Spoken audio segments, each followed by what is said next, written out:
Going on, ladies and gentlemen? Hope you guys are doing well. Welcome to another tournament. Tonight we are going to be playing in it, actually. So we shall be playing the Sons of Sigmar and, seeing what old Karl Franz can get done. So what's cooking?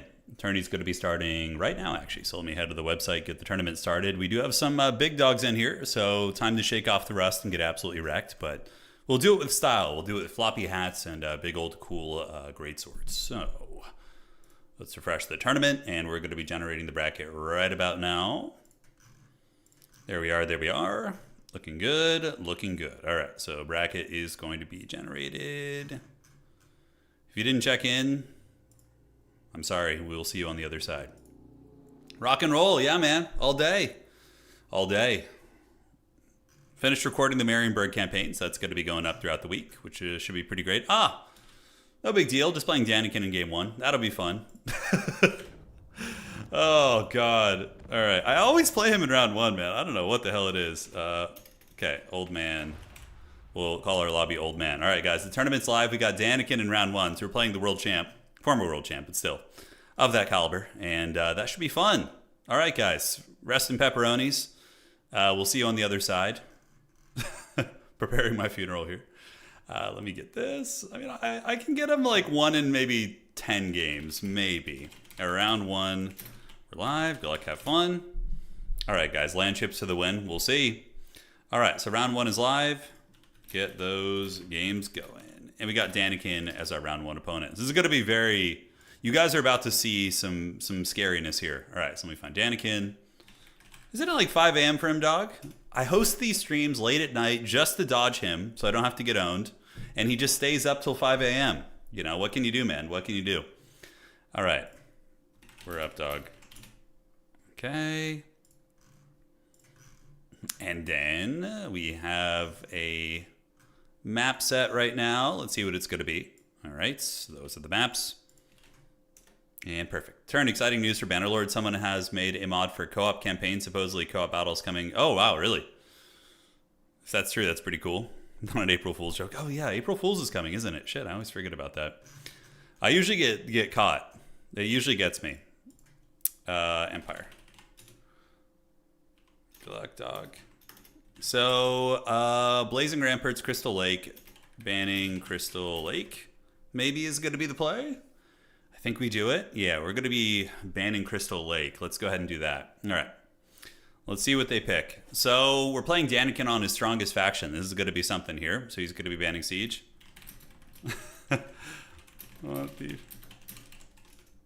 Ramparts it is. Okay, so we got Danakin here, and we're going to be on the Blazing Ramparts, which is a pretty normal map. Nothing too crazy here. All right, so there's the Ramparts for us. And let's go ahead and get our army set. So you guys are about to see, a massacre. Oh God, Wookiee, protect me. Wookiee, protect me. Tell him to blast the and listen to. Yeah, there we go. All right. I know. I need to hope that he's really tired, and although he's used to staying up, I think these kind of hours. So, okay. So for the Lord choice, we have options. We have options with the Empire. A cheap general of the Empire going really wide could be kind of fun, but I don't think it's going to work out super well. Okay, so for the core army here, let's go ahead and get 2 of you guys, although they're going to be pretty easy to shut down most likely. And for our Lord choice, I wish the Empire had like caster lords. I feel like that'd be really, really nice. Sadly, they do not. So you have to, if you want to bring a caster lord, you're locked into Lord Metal. Thankfully, Lord Metal is a good Lord Magic, but yeah, Blazing Ramparts, what does this map look like? Yeah, it's one of these kind of maps. Okay, sounds good to me. Prince and Emperor. Franz? I don't know about Franz in this matchup. Yeah, I don't know about that. Chad Franz is always, yeah, he's a choice. I mean, he's a good combat character. You can certainly use him as a bit of a force multiplier. The Wookiee Griff Knight. Yeah, he kind of, Wookiee's got some Demogryph Knight energy. Oh man, I haven't played in a tournament in a while, like a week or so, and just the first welcome back is Danny. Okay. I think that's fine. Do you want to go War Wagons? War Wagons are always a decent choice. Very disruptive, very annoying to deal with, and hard to lock down too. But I don't know. It's a big investment, you know? It's a big old investment. All right, so we're going to do this, and we're going to get that. Put you here. Okay. Let's get it for some Empire. That's the game plan. That is the game plan. We're going to be trying to get it for the Sons of Sigmar here. All right, so single one of these, looking great. And is there any way we can save a little bit of money here? Gelt is an option. Do I want to go Balthazar Gelt? Yeah, I think that's fine. We could probably cut this, and that's going to give us access to another unit here. These guys are good. That's a little bit excessive, I think. Gelt hiding in the bushes. Yeah, he is. You just wait. Gelt will pop out and ambush the Druki. I think we just go with the fourth one of these. Although the problem with these kind of builds is they give up a lot of battlefield agency. It's one of my only gripes with them, but we'll see if we can kind of play that way. As far as troops go, halberds aren't terrible against Dark Elves, against like Cold Knight spam. Having a greatsword in the mix too isn't a bad idea. Yeah. All right. You know, the great part about playing Danakin in the first round is we can then submarine afterwards and get our next games after that, hopefully. All right, so we're gonna get a couple of you guys. Do we want Free Company Militia? Are Free Company Militia even good against the Druki? I don't know if they are. I think just having some Vanguard capture weight in terms of the infantry game is pretty good. And we'll get one of you guys as well. Okay, I think that looks good. Grenade launchers are probably something that I do want to have at least one of, and then we can go grab a Spearman unit. It's an ambitious build, yeah. Okay. Fun. Fighting in these streets. Okay, checking here.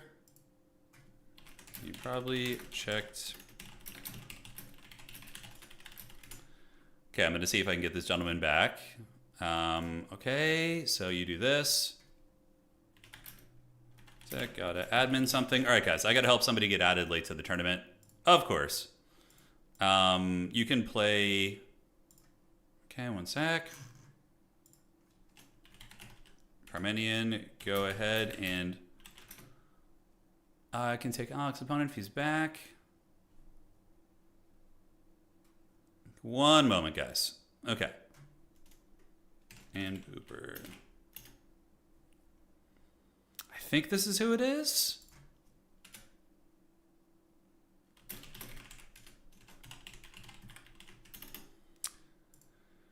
Okay. So just trying to find this one here. We're about ready to load in, so I'm just going to load in here. I think the build is more or less... It's as good as it's going to get here. You know, it's going to be ugly, but we'll try it. And we're waiting for... And where is... Okay. Play you. Just message him if you can find him. Okay. So we got to find this individual. We'll see what we can do. And Dark Elves. It's a fun matchup. I think Dark Elf favored because of the Cold Knights and how well they do against your cav. You kind of lose that fight, and you also lose the infantry fight, so you have to play it very cagey. There are some advantages you have, like artillery. So let's get the blocker down. It went all right, Pwn. We went to 2 different ones. Yeah, no dice, though. They were a little bit out of our price. One was good, but it was a little bit... Yeah, it was really, really small. So that was the only issue. You know, we need an art studio, a couple other things. So we're going to get some mortars over here. So we got mortars. Check this out. Oh, dude, the mortar tech on this map, dude. All right, check that out. Snooch, let me see here. Trying to find him. Okay, well, if this other person doesn't show up, I can add Parmenion late. We'll deal with that adminning when that is done. Okay, guys, so for the build, it's going to be a classic War Wagon build. You know, I think, like, if I at least have something that can value trade with Danakin, that's going to be good. And we do have a Master Engineer running with the War Wagon, so he has restock. So in a very long grinding game, he's going to keep those going. And we got some Spearmen who are going to guard this. So yeah, kind of cool, right? We got like a mortar position here. We'll see how effective it's going to be. But we just move up the Spearmen, control objective 1, mortar him. He's obviously going to try and shut this down with like Harpies or something, but I should be able to call in Empire Knights or other pieces to defend this. So yeah, it'll be a fun tech, man. Yeah, it could work. It could work. It could work indeed. All right, wagons and gelts, what's not to love? And yeah, Danakin, I know Danakin loves his like Dark Shard styles of play, so yeah, that's kind of why I wanted to bring mortars. And he did bring Dark Shards and Blackheart Corsairs, so to be expected. I'm a little bit lackluster in dealing with the Corsairs, but Gelt can help with that for sure. So we're going to go get the wagons out to the middle. Homie's got a super, super wide army, and his lord is going to be a burning head caster. All right, so that's fine. Annoying, certainly. Look, the mortars actually caught him slipping a little bit. Isn't that fun? Yeah, that's cool. I didn't expect that to happen, but the mortars did get the job done. So we're going to do this. We're going to move up on this point. And we just need to be ready to dodge the burning heads, basically. He's going to be diving my backfield pretty freaking hard, coming for blood. But let's see if I can get any of these objectives out of the gates. And then on this side, I can maybe call in some spearmen and or some Empire Knights to try and grab that one. So we'll get a spearman heading over there. Just play the long, slow game. So that objective's going to be ours. We're going to go grab this one. And then he's going to be coming with the dark shards, which we might need to move the mortars over here. So we're going to move the mortars over a little bit because their positioning is a little bit awkward. And we're going to grab this objective too. So hey, this is like a good little start for us, man. I don't hate it. You know, we're going to get him triple capped. And sure, he's going to do his doom push, but we'll just fall back and defend. And honestly, that's a pretty good start. Yeah, I'm not unhappy about that at all. All right, so that's going to go to us. We don't care too much about value trading. He's got his mortars. We have our mortars ready to go after the dark shards. Cool. Does he have anything invisible coming in? I don't know. We have the spearmen following these guys. That's going to be ours. And now he's going to start poking us here. So we're going to go ahead and fan out a little bit. We're going to stagger the line so it's harder for him to troll us in that way. All right, so let's go ahead and get silver bullets, move them up. Get a little bit creepy. And now the wagons, you know, we could just move over this way, see what's up. I mean, he's shooting at shielded units. I'm staggering my formations a little bit. Balthazar Gelt can go in and attack those guys. He's not a great fighter, but, you know, he'll send a message. All right, so we got the mortars at the ready. He's not advancing with everything yet. Gelt is going to get down and dirty here, and we could drop a Searing Doom, but Danakin, we're going to see what he does. He's probably going to get, you know, forced back here. Yeah, he's going to run, which is fine. Maybe the other Dark Riders will run into it, but, yeah. We're just kind of buying time here a little bit, guys. Just buying some old time. All right, so the spearmen are going to sit on the edge of that objective to prevent the capture. And, dude, I mean, just the fact that we have a points lead going, I'm very, very happy with that. It's great. All right, so let's get our wagons over, do a little bit of skirmishing. He's creeping up with his army now. And we will probably just play this objective, play very cautiously. And we're going to get some Demogryph Knights out. They're just going to come defend the backfield, and cool. Yeah, I mean, shooting at shielded spearmen, not even super worth it. And we're not presenting him like a good burning head angle, so that's kind of the main idea here. And the spearmen are going to hold this point. He'll be able to recapture it, but it's going to take a long time. All right, so we're going to move up.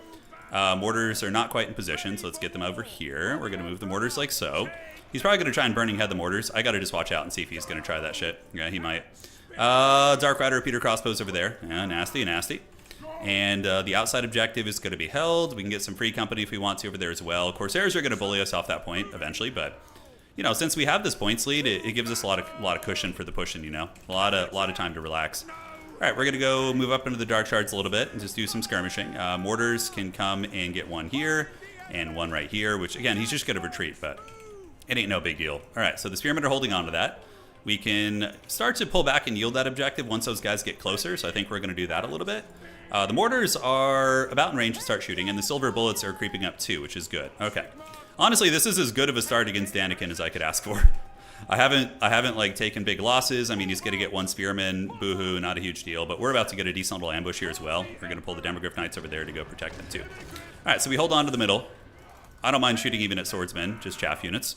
The silver bullets got a beautiful ambush right there, and now we're going to get a shot right here on these guys, and they're going to go ahead and hopefully get the shot. Yeah, nice. We do get some decent damage. Now we pull back, avoid the burning heads.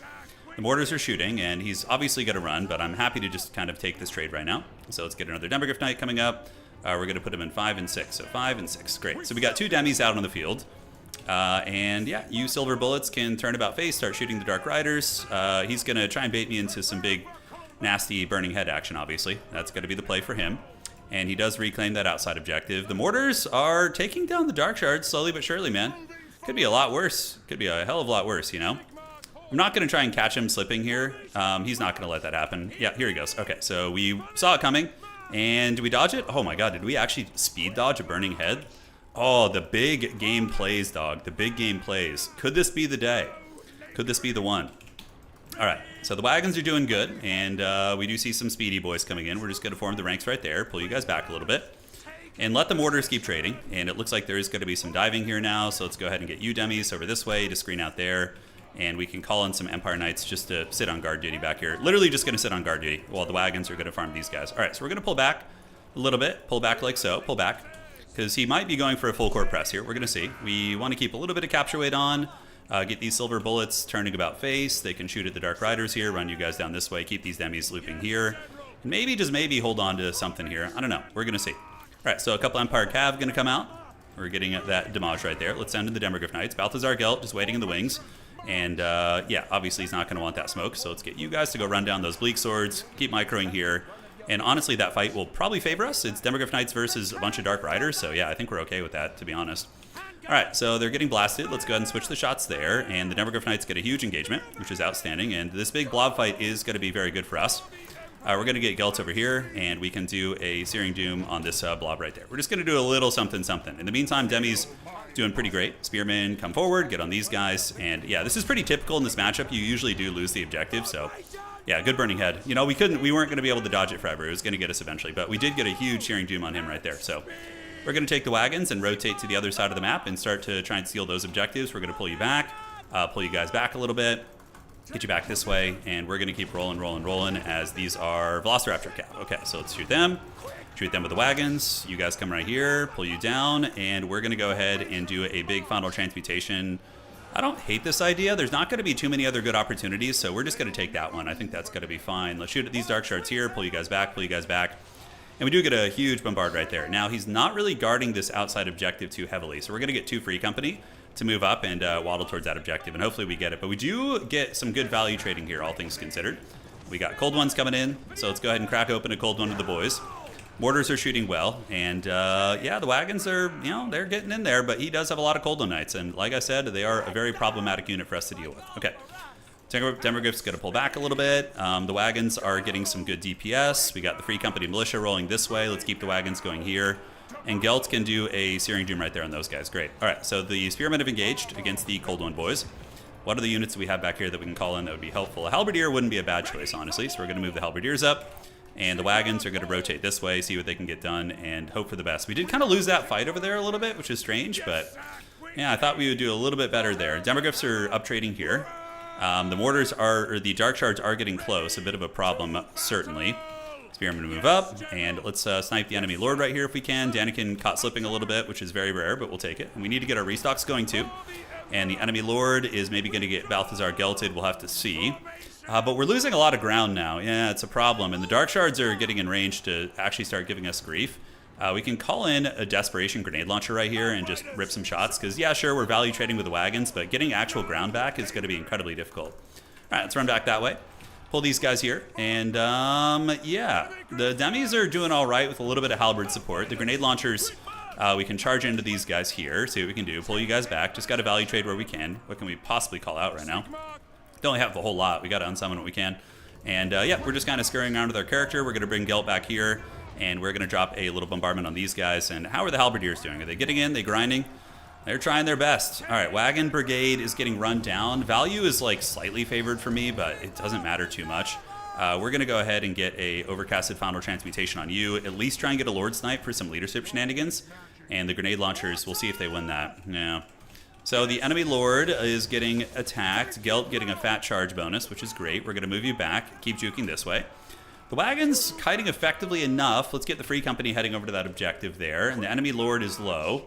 Gelt able to get some nice bombardments right there. And the grenade launchers are fighting a good fight there, but it's a tall order. All right, let's get some spearmen waddling up to the objective here. The grenade launchers versus the Dark Riders did not go as expected. Well, it went kind of as expected, I suppose. Free Company Militia going to come here, and the enemy lord is broken, so we got the enemy Dark Elf Lord off the battlefield, which is great, and we'll run down some of these guys. All right, the Wagon Brigade is going to keep moving. We can restock another one of our wagons. Great, and we have another Demogryph Knight here chilling. So we're going to get those guys back to try and maybe fold up these guys. So you move here. Gelt keeps going. The Dark Elf Lord is gone off the battlefield. Is this a time of resurgence here, guys? We're going to find out. All right, let's keep moving. Get on top of the Dark Charge right there. And the Manscore, of course, is causing problems, but we need to get Spearmen and Spearmen. So Spearmen, Mantide, let's get him going. Gelt Daddy is out of Wind's Magic, but we took down his Lord. His Lord did run off the battlefield, so that's quite good. That's quite good right now. All right, wagons just need to keep kiting these Golden Knights. And we need to get back to the Spear support. We need to get back to the Spear support. Yeah, welcome to the stream, guys. We're playing former world champion here. He's a much better player than I am, but it's been a good game so far. We've fallen behind on points, but value trading is kind of close, which I'm always happy, at least if I keep one element of the game decent. Mortars, can we get them back online? I don't know. And we're going to need to call out the silver bullets again to move up and rip some shots here. We could just shoot at these Dark Riders. Okay, great. So the wagons are getting hunted, unfortunately. Not able to get away from the Manticore. Gelt doesn't have much magic left. Let's just form ranks here. I do have both mortars back online, but good luck securing that position, man. It's going to be very, very tough. All right, so silver bullets did that. The wagons, we're going to keep creeping over this way. Gelt is fighting a hard fight here. Let's get the spears to see if they can intercept those guys, keep you back. And do we have any chances of getting anything here? It's got to be tough. All right, let's get an Empire Knight. Come out. He's going to go run down those Dark Riders. And, you know, I think this former world champion, yeah, he's not the world champ now. No. I think this build would have worked pretty well on a map where we had a home objective. I feel like on this map where he could just press all 3 objectives very easily at once, it was a little bit problematic, but we are going to retake that one objective. And his army is raggedy as shit, too. I mean, is there some sort of a chance we have here? Let's get the silver bullets to form ranks. The wagons have been getting hunted very, very heavily here. We're going to get a big shot right there, and we can get a spearman to form up and get them to go get on top of these guys. All right, we got some capture weight coming in, so you guys are here, you guys are here. He does summon his sorcerer back. We have 1 wagon left. The Great Wagon Caravan is certainly running out of steam, and we do get a decent little fight here. Gelt and the spearmen, hopefully we'll be able to win that one. Do we call it Free Company Militia? I don't know if we do. Demogryph Knight's going to go over here and charge these guys. Spearmen going to form up here. We're going to charge into you guys, and then we can also just get some random Haggard Free Company. I think we have to... Where did I summon them? Shit, that was the wrong spot. Well, could be worse. All right, so Gelt and company doing it. We're going to get Burning Headed. Classic. You know, Empire almost hates Burning Head as much as Skaven, but not quite that much. Not quite that much. All right, we don't have any wagons really left to go, but let's try and get our mortars back online here. We do get a big win in the backfield there. I mean, we're going to have a big resurgent army, but the question is, will we have enough time to do anything? I don't think so. So Spearmen and Spearmen.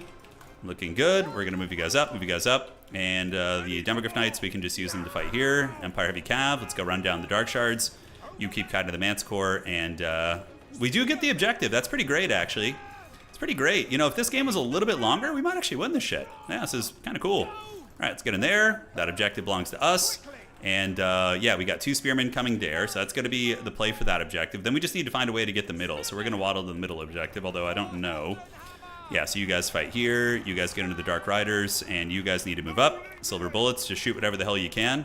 We could try and snipe the enemy lord again, but I don't know how that's going to go. All right, let's have a nerd fight up in the sky. Nerd fight! Nerd fight! All right, so flee the scene. And as far as the middle goes, let's go ahead and get some of the state troopers heading up to the middle. Yeah, we have a bit of a comeback here, but I think it's a little bit too late. Although he's still getting up on the point. A lot of Dark Riders spamming out. Burning Head there was good. It was a nice one. Free Company can hold light cav, though. They definitely can. But Gelt is having his nerd battle, and he's not having the best of times. All right, Engineer needs to run. Let's get you here and you here. Fan out a little bit.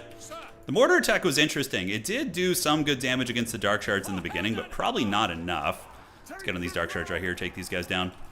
Need more Knights? Maybe. I had a lot of Knights in the build. The problem is Cold One Knights really dominate you in that fight. I'd have to think about it. Like, you know, reviewing this later on, I'll be able to tell, like, was this a loss because Danakin is just such a better player, or was this a build loss? It's kind of hard to tell at this point, to be honest. Well played to him, though. Yeah, there's a reason why he was a world champion.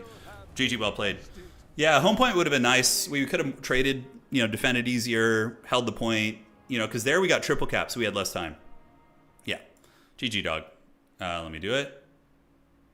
Okay, those guys are going to be playing. GG, dog. Well played to him. And what are we going to do? I'm just glad we put up a fight, you know. That's what really matters. Okay, so I need to edit this round. So let's fix this and go from there.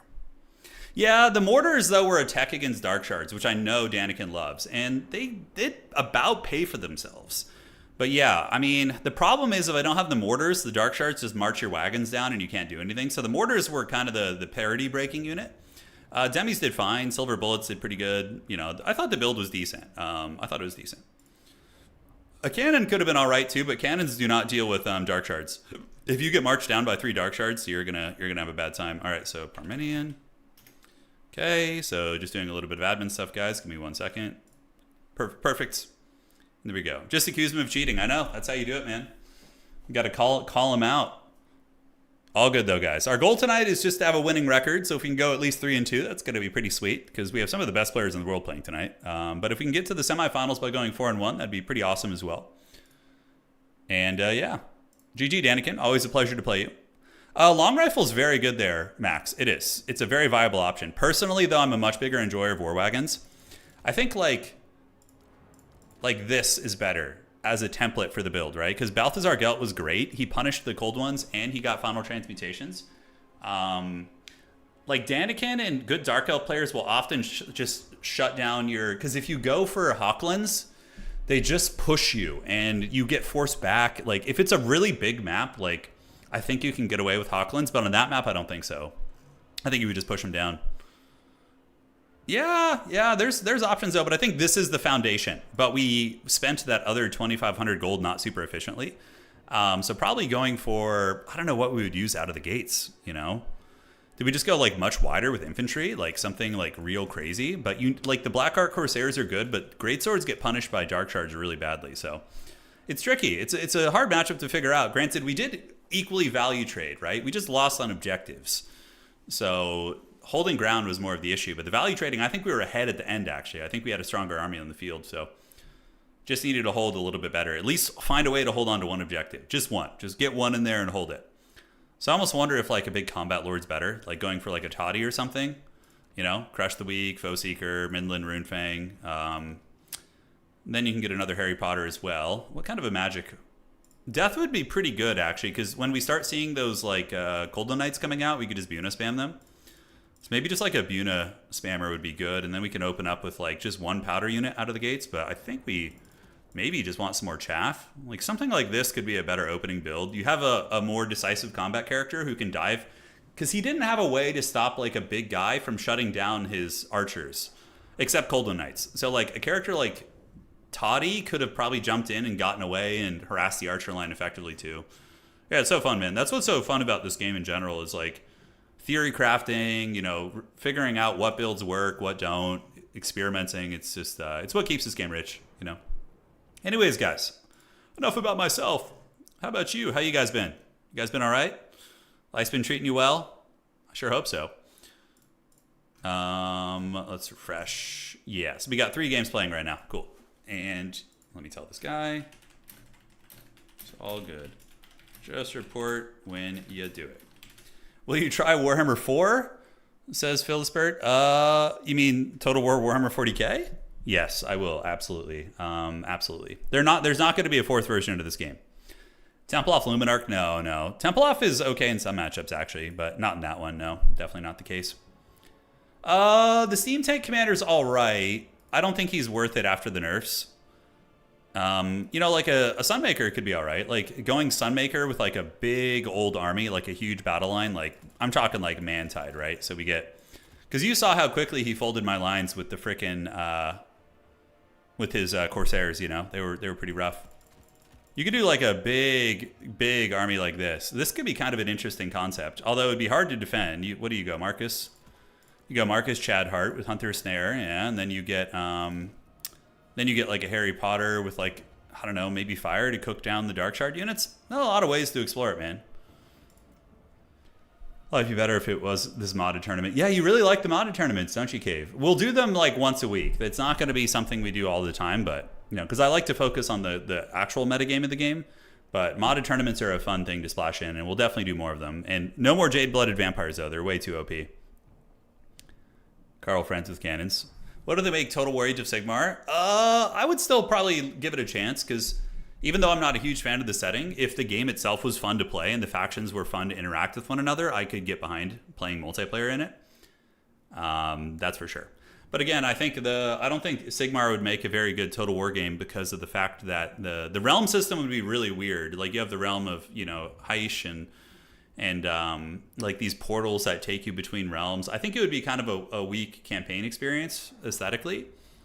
I heard rumors that they were talking about, there was like this reset coming to Age of Sigmar where they were going to consolidate everybody on like one plane of existence. I don't know if that's just like some weird rumor, but I did hear something about that. Just, you know, and by hear it, I mean I read some posts online and on Reddit and things like that, but the Jade-Blooded, they ruined your career as the Norse Dwarves? Yeah. Should the Luminarch of Hysh be an option for an Archlector Lord? It would make sense more for Wizards. Don't think they would dip Age of Sigmar. Yeah, if they do Age of Sigmar, it's got to be like 10 years from now. We're going to get like 8 years of 40k, and then they would maybe like, you know, consider an Age of Sigmar game. It would be when I'm like almost 50, right? You are the metagame. Yeah, that's true. No fun allowed. It's true. Yeah, it's very true indeed. All right, so we're about ready for the round. We got 2 games left. Great. And yeah, we just got Max Millionaire. Max, I saw you in chat, Max. Did you finish your game? Are you literally typing in chat while you're playing your opponent? Just the disrespect. I do agree with you, though, Pwn Dog. I do agree. Yeah. Is the AOS stuff confirmed that it won't be until... Oh, if they... Okay, yeah, I got it. You're saying for the next edition. Dude, Max is just BMing, dude. Just talking in chat while he's playing against his opponent. The disrespect. Let's see if it comes back to bite him, man. We'll see. All right. Let's go ahead and take a look at the leaderboard as well. See how things are cooking out. So here we are in Total Tavern. It's a ridiculous thumbnail there. Pretty good. And should load in a second. Come on, you can do it. Do I need to refresh the website? Oh, God. Did something happen to the leaderboard? There it is. All right. Okay, so the player we just lost to, actually, is the current #1 ranked player on the tournament leaderboard. It's Danakin, and he's got a 77% win rate. Very nice. Charks is #2. Big Beast is #3. Max is #4. Berserk is #5. This is the gentleman who won the last... this is the current world champion right here, Evergarden. Yeah, he won the last one. Ulrich, Rawl, Solmir, Ziblon, Anticity. Anticity, is he not playing that much? Let me see. Oh, he's only... Wow, Anticity only has 16 games played this season. Wow, he's not been playing. Has he not been streaming and stuff, guys? I know a lot of you lads follow Anticity as well, so... wow, he's not been super active. Almost like, yeah, my level of activity here. Blood Penguin, Opal, Black Bear, Zek, Aramin, and Attack Speed Endure. Cool. What's up, Drexel? How you doing? Okay. And, yep, so waiting on Max and Parmenion. Then we'll be good to go. Yeah, like, if you look at, like, the Age of Sigmar stuff, man, like, some of the models are really good. It's the setting that I just can't get behind. It does feel like... It does kind of feel like a lot of, like, Toys R Us, like, corporate generic fantasy stuff when you look at the Age of Sigmar setting, but there's also some massive gems in there too, right?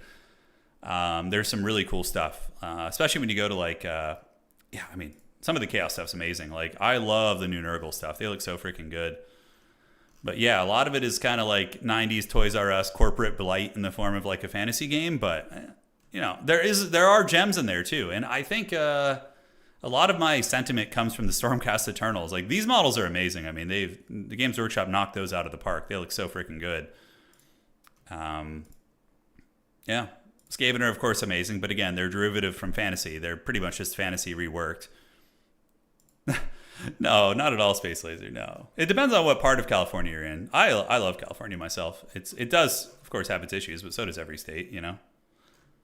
RTK plays in his tourneys all the time. You're saying the RTK...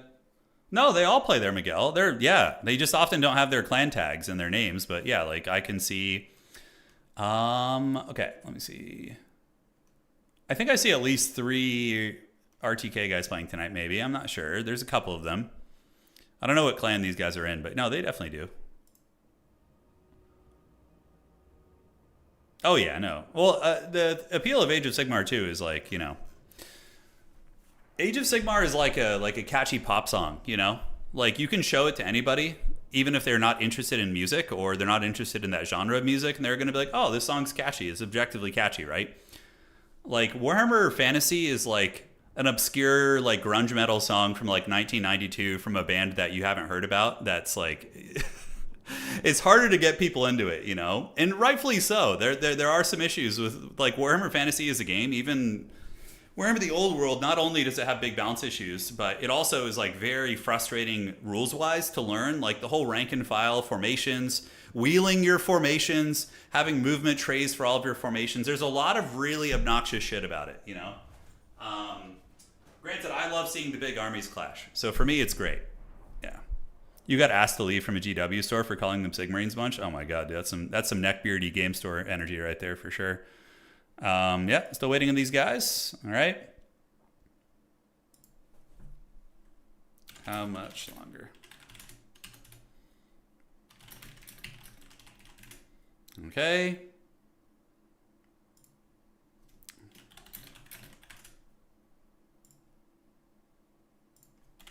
Okay, Max is only halfway through his game, unfortunately, because his opponent had to re-download the map pack. So we're going to be chill round one. It's fine. He's probably a new player. But, yeah. We'll be more strict about that as we go forward here. Let's see. It might be that the models are good, but almost all of the books just boil down to, yeah. 30 pages of a Sick Marine pondering what it is to be a Sick Marine. Yeah. The new Wood Elves look cool. Yeah. I mean, a lot of the factions look pretty good. You were saying for Old World there's new Wood Elves. Have they released new Wood Elf models yet? I don't think they have. Has Old World gotten? Let's see what the new Old World, Wood Elf realms. Do we have new Wood Elf minis yet? No, we don't, right? No. I mean, man, look at this monstrosity. Holy shit. This is like peak old hammer. Can you imagine? Hang on, let's see what it is in US dollars. Can you imagine being bothered to pay $85 for this thing? I mean, if you played the game back in the day and you have nostalgia for it, that's one thing. But like, dude, $85 for this. God damn, dude. Games Workshop should be giving those away for free. But the nostalgia is powerful. I get that. Like, if you played Wood Elves as a kid and that is there, that is a powerful nostalgia tool, right? Let's see what other janky... The Wood Elves have some of the worst old models. They do, yeah. But some of them look pretty good, honestly. Like, some of the Wood Elf models, like Glade Guard, they look pretty nice. Like, these models don't look bad for being old, these archer units. And, oh, yeah, they brought back Orion, didn't they? Okay, this model is old, but this one at least has a lot of flavor to it. Like, this is like very, like, late 90s, early 2000s fantasy, you know? Somehow still in stock. Wait... Oh, this is Australian currency. I was like, why is this so expensive? Poor Australians. $73 for that. Dude, $73 for like one basically Space Marine captain is so absurd. Because like this guy is like the size of like a Space Marine captain from 40K. And you're paying $73 for this. That is like the greediest bullshit. I swear to God, man. Oh my God. It's so greedy. Oh my goodness. All right, let's see what else we have here. What other horrific models they are. And yeah, $40 for this. Look at this. Look at this model's face. Look at this model's face. I don't mind that they're like old and haggard. I think it's part of the charm, but like, dude, the price for these is so expensive. Yeah. I was thinking of the Sylvaneth. No, Sylvaneth are fun for sure. They've got some good new models. You guys want this dreaded Treeman? Oh, look at that thing, dude. Australian minimum wage is $22, so it takes less hours. Yeah. I get you, Steve. That makes sense. Oh, look at this guy, dude. I don't know what's going on with that Treeman. He's certainly seen better days. Oh my God, on these Way Watchers. These ones are actually kind of cool. Like, these Way Watcher models, they aged well enough, honestly. GW begging people to buy 3D printers. I know. Let's see. Wood Elf.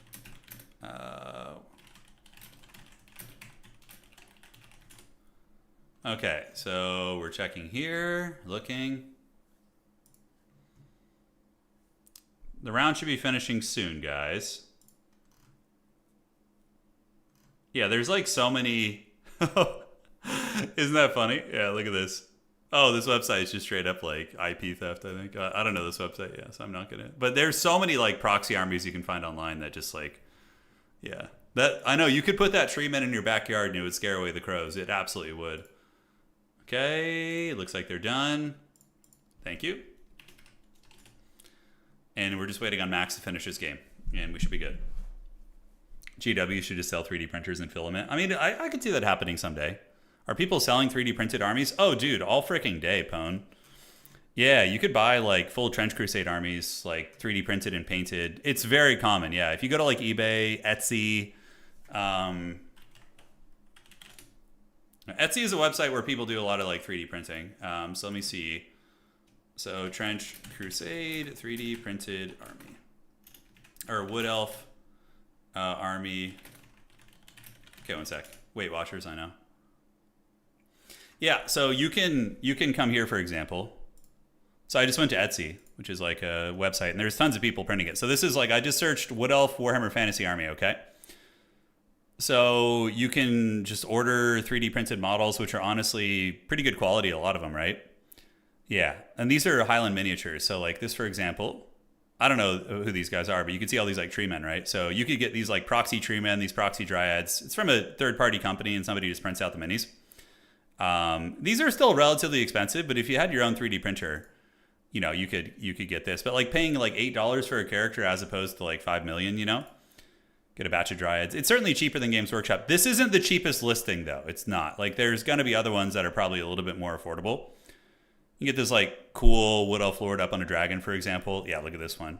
So like if you were to get like a model, so this is like a Glade Lord on a Forest Dragon, and if you were to get like a model of this scale from GW, it would be like $120, you know, something like that. So this still isn't even the cheapest way to get armies, but again, if you don't have a 3D printer, it's a pretty viable way to do it. So yeah, Highland Miniatures has a lot of great minis. Highland Miniatures, and you can buy the STL files from them and then just print like an unlimited amount, basically, right?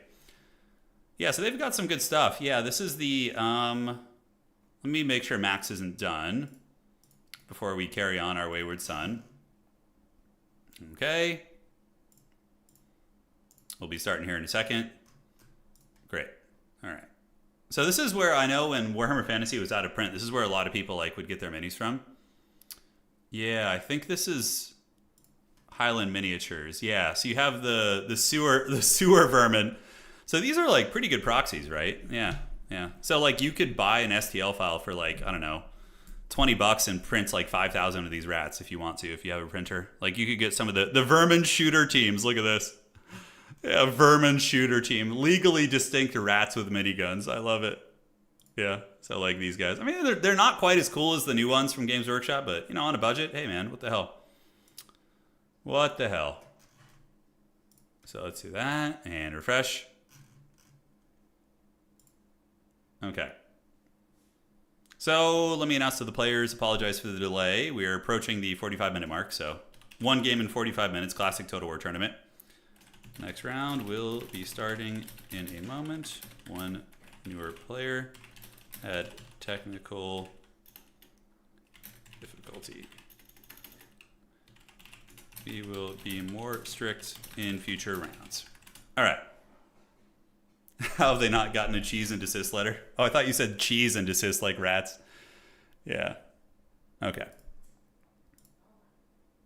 Come on, you can do it. Finish the round, Max. Hey, it's totally not Warhammer Minis, I know. Currently printing a Thunderhawk for my Ultramarines STL was $20. Yeah, and the thing is, you're printing a Thunderhawk, and you can print 10 Thunderhawks if you want to, and they will only cost you resin or, you know, plastic, whatever you're printing with, right? Yeah. Yeah, it's I think, you know, 3D printing is definitely the future, right? Because like the quality of 3D prints is getting better too, right? We're getting more advanced plastic printers. Currently, resin is really the only way to get like a good quality miniature, like in terms of like really nice detail and whatnot. But like plastic printers are advancing very quickly, and there's going to come a time in, you know, I would say less than 10 years where we're going to be able to get home plastic printers that are not as gnarly as resin, and we're going to be able to print things that are like very good quality. So yeah, you know, 10 years from now, it's gonna change the game. It's gonna change the game for sure. Because that's like the one thing that like these big companies like GW have going is that, one sec.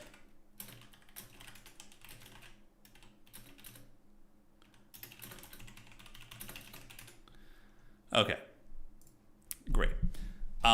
You know, they can make the quality to get like quality plastic, right, is a hard thing to do as a consumer, because like current FDM printers are like, they can't do detail. They just can't. Yeah. They can't do it.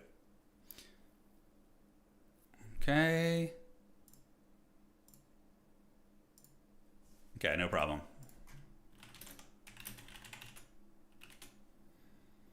So Max is going to report this, and then we will advance to the next round here. All right, guys. Good times, good times. So it looks like he's playing the Empire tonight, too. Why plant trees when we can print them? I know. It's happening, man. Yeah, we have a pretty good... I don't know, Danakin followed me into this lobby. He's here. He's coming. Okay, so we're going to advance to the next round now, guys. Sorry about the delay. We had a newer player who was struggling with the mods, so yeah, we should be good now. A bamboo printer? Yeah, we have a bamboo printer too. It's really nice. Yeah, it's a P1S, I think is the printer name. It's really good. Yeah, it's super awesome for terrain. Like, we just printed a massive, like, ruined church for our Trench Crusade campaign for me and the homies, and it was great. It was super fun. All right. Goblins, round 2 is live. All right, so round 2 is live, guys. Danakin, I know, he didn't have enough just beating me once. He had to just follow me and get me again. So we're going to be playing Snooch. We're going to be playing that player, I believe, who is playing Max. Okay, let me find him. No, it's somebody else. Okay, so Snoop Booper is here. Okay, so we actually got paired up into somebody here. So find your opponents for round 2, guys. Get the game going. What's my favorite Skaven model? Are we talking about like from Old Fantasy or... Yeah. Yo, we're up. Okay, so there's my opponent here. We're getting pings, and there he goes. Great. Let's get the code, do this, and so it begins. Empire for me, and what are we going to be facing off against? He will be banning here. Yes, he will. And outstanding. All right. Okay, so it's going to be Empire versus Wood Elves. A fun matchup. Certainly a hard one, but I think we got some tricks. And you ban first. Good luck. All right, so homie's on his way. We got the dreaded Wood Elves here, guys. AOS are old. I really, really like the new AOS Deathmaster character, the Assassin. I think it looks like all the new Clan Eshin stuff they just did looks freaking amazing. It looks so good. Yeah, looks so freaking good. Old school Doom wheels are pretty epic, though. Like, as far as like Skaven models go, those things are great. They're really, really good. All right, homie, what do you got? Norskin Rise, so he's going to be banning that. So we have either Eastern Isle Colony or Rift at the World's Edge. We shall play Colony. Good luck, have fun. All right, so we're going to be playing Eastern Isle Colony. We got the dreaded Wood Elves. Not an easy one, that is for sure. And we're going to have some fun with it, guys. We're going to have some, I got some cool shit coming on. You know, we're just going to be trusting our instincts and doing it to it. Okay, so let's get you, and we're going to get that as well. Outstanding. Okay, Lord of Fire is just always good in this matchup. It's just kind of silly to not take it, to be honest. He might know that, though. Granted, there's not much Wood Elves can do about it. The new anime rats look great. They do. They look really good. Yeah, they're amazing. Okay, so Shielded Spearmen. What's not to love? Knights of the Blazing Sun are pretty badass in this matchup. They actually wreck Dryads pretty quickly. You can do Black Rose Knights, too. Zentler's Reiksguard. A few other options. Yeah, a lot of fun stuff to play around. Steam Tank against Wood Elves is all right. It's it does give up a lot of ground, Matayush. Gives up a fair bit of ground. Okay, let's get a grenade launcher. What are we worried about facing here? Yeah, I think that's going to be the game plan. Good, good. Footmar coming. I mean, Volkwar on foot, totally viable here. Eastern Isle Colony is going to be the map. Turn brings another wagon spam. I'm going to throw... No, Ava, you're not going to be upset with this build. You're not. You're going to love it. Dog looks like Chewbacca. It does. All right. So, as far as that goes, what else do we want to mix in? We can throw in one of you guys and just kind of lurk deep set here. And then we want to get you and maybe one of you guys. I think that's going to be fine. Yeah, I like this build. I think it's pretty sweet. Shit, my opponent's ready already. All right, it's getting crazy. I think there is, Ava, a type of wagon that you might not be so opposed to. I could be wrong. Maybe I don't know you that well. Or maybe I do. And you're going to love it. All right, so let's get that. And we're going to go ahead and get some Spearmen with Shields maxed out. We got 600 Gs in the bank. Let's get... Silver Bullets are always like a good choice just to include, I think. Just one of those bad boys lurking in the shadows. Got that. And 3 Spearmen. Yeah. Good luck, have fun. I think this build's pretty sick. You guys are going to love it. The dreaded mortar wagons. Maybe. They made some sort of proprietary... Oh, okay. Interesting. Cave Trolling, thank you for the heads up, man. Yeah, so when we do eventually replace it years from now, I will take that into consideration. Don't worry, I did bring wagons, but they're a fun wagon, all right? And I actually think they're unironically good against Wood Elves. I could be wrong, But if he does go archer spam, these things, they can do a lot, and they're incredibly hard to shut down too. So here's the build. We have so we got paired up. We're actually playing a player who won their last game, so that's good. I like the challenge. Gives us a better tiebreaker as well. So we got Spearman and Spearman. They get wrecked pretty bad by Wood Elves, honestly. And we're going to get you and you. All right, great. We got to watch out for Dryads creeping in our lands. We have one Hockland Long Rifle. We got Toddy, a Bright Wizard, and a bunch of Mortar Wagons, which we'll be unleashing it. Okay, you can get behind Mortar Wagons. See, I told you you'd like it. I told you you'd like it, you know? You're all up in arms over there, and then the Mortar Wagon of the Gods appears, and now suddenly we're all best friends. Okay. Let's get this. Looks like these guys are good to go. So Mortar Wagons are actually unironically good against a couple factions. I think against Vampire Coast, they're actually incredibly underrated. For the Helden Hammer. Yeah, we're playing the Empire tonight. We had a really sweaty first game against Danakin, but we need to get back on the horse. We did lose it. I mean, my chances of winning against Danakin are maybe 15%, I would say. All right, so let's get you guys up. We got Dryka. I'm so happy I brought Toddy, and we're going to go get the Mortar Wagons. And, oh, perfect. He went with an Archer spam build, which is very popular these days. So that's why I wanted to bring the Mortar Wagons, guys. Yeah. I love this map. It's actually one of my favorite maps. It's very simplistic and you know, and yeah, I mean, it is close quarters, but I think it makes for really interesting matchups. All right, so the Mortar Wagons are going to feast like the Heathen Kings of old. We got Dryka with Melkoths, and that's a hell of a lot of archers. All right, so we're going to get you here. It's good to split your fire, because if you do that, it becomes harder for your opponents to dodge the shots. So we are getting up here. We're going to get you guys up here. Oh, mortars! You guys laughed at my Mortar Wagons. All right, you laughed at it, but look at those Glade Guard over there. Are they laughing? I don't think so. All right, so we're going to keep Mortar Wagoning. We're going to take Toddy in, do a little something, and we will figure it out from here. So Hocklands are coming. If he attacks my home objective, that's a win for us. We do see some Way Watchers in the bushes, actually. Holy shit, this man's going hard in the paint on the archers here. So we're going to move you guys back a little bit. Toddy's going to keep doing his thing, and we will keep shrekking into these archers where we can. So Toddy can move this way. We do see some heavy cav creeping. The Wild Hunters of Kurnus. We're going to go ahead and get some Knights of the Blazing Sun out. Hocklands are going to start shooting at you guys. And Toddy's going to come here. Let's form ranks and keep those Mortar Wagons going. Meanwhile, we're going to go ahead and leave a couple of you guys here and bring a couple Spearmen back to hold this. So you can see the Hocklands are doing a great job, and the Mortar Wagons are being very dreaded right now. Very, very dreaded. All right, Toddy's going to charge in. We're going to pull you guys back. Keep the Blazing Suns going right there. And then we're going to shoot into you Glade Guard right there. So we got to watch out for the Way Watchers in the bushes. They're a problem for sure. Blazing Sun Knights should be able to run them down. Let's get the Mortar Wagons going. And there we are. A little bit of a sneakiness from my opponent. So spears and spears. Toddy in the trees. You in the trees here. Let's keep juking with these Mortar Wagons. And the Blazing Sun Knights are going to feast on their souls pretty hard. All right, so let's get the Sigmar Suns in there. Get a couple of you guys here. And just got to get those Mortar Wagons away. Get the Hocklands to turn on them. Shoot the Mortar Wagons here. And Toddy, we just got to be careful to not get him sniped. You know, that's the big thing. All right, so we're going to do a little bit of this and cook those archers right there. All right, so are the Wild Riders done for yet? They're not. They're being incredibly annoying. But it's fine. We get you on the point, you on the point. And we're going to go ahead and call up some Free Company Militia just to waddle up on the objective here and give us some capture weight. All right, so Toddy's juking. He's going to get focus fired by my opponent's whole army, so we need to run. Hopefully not get shot there. Yeah, we do eat a lot of damage. That's unfortunate, but we're going to come across this way. The Burning Head should have done some good damage. Let's just keep doing it, and we're going to shoot you guys here and shoot here. And then we're going to have to worry about Dryka, that's for sure. All right, that is a Melkoth. So Spearman fight, and the Blazing Sun Knights have been able to clean up those Wild Riders, so now they're going to head this way. And let's get you guys zeroing in on these. All right, so we're managing to hold on to the objective. Burning Head will be off cooldown soon, so we're going to want to get that. And we can also call out some grenade launchers to move up, so they're going to move up together. And are we going to be able to hold on to the home point here? So far, the Mortar Wagons are doing very good. We're going to get Toddy in there. It's a little bit safer over here, although maybe just keep him nearby and use him defensively is going to be a bit better. Let's get the Free Company here. The Mortar Wagons are slowly killing all those archers, and the Burning Head there is going to be juicy as hell. Oh, God, that Burning Head's going to be so good and tasty, man.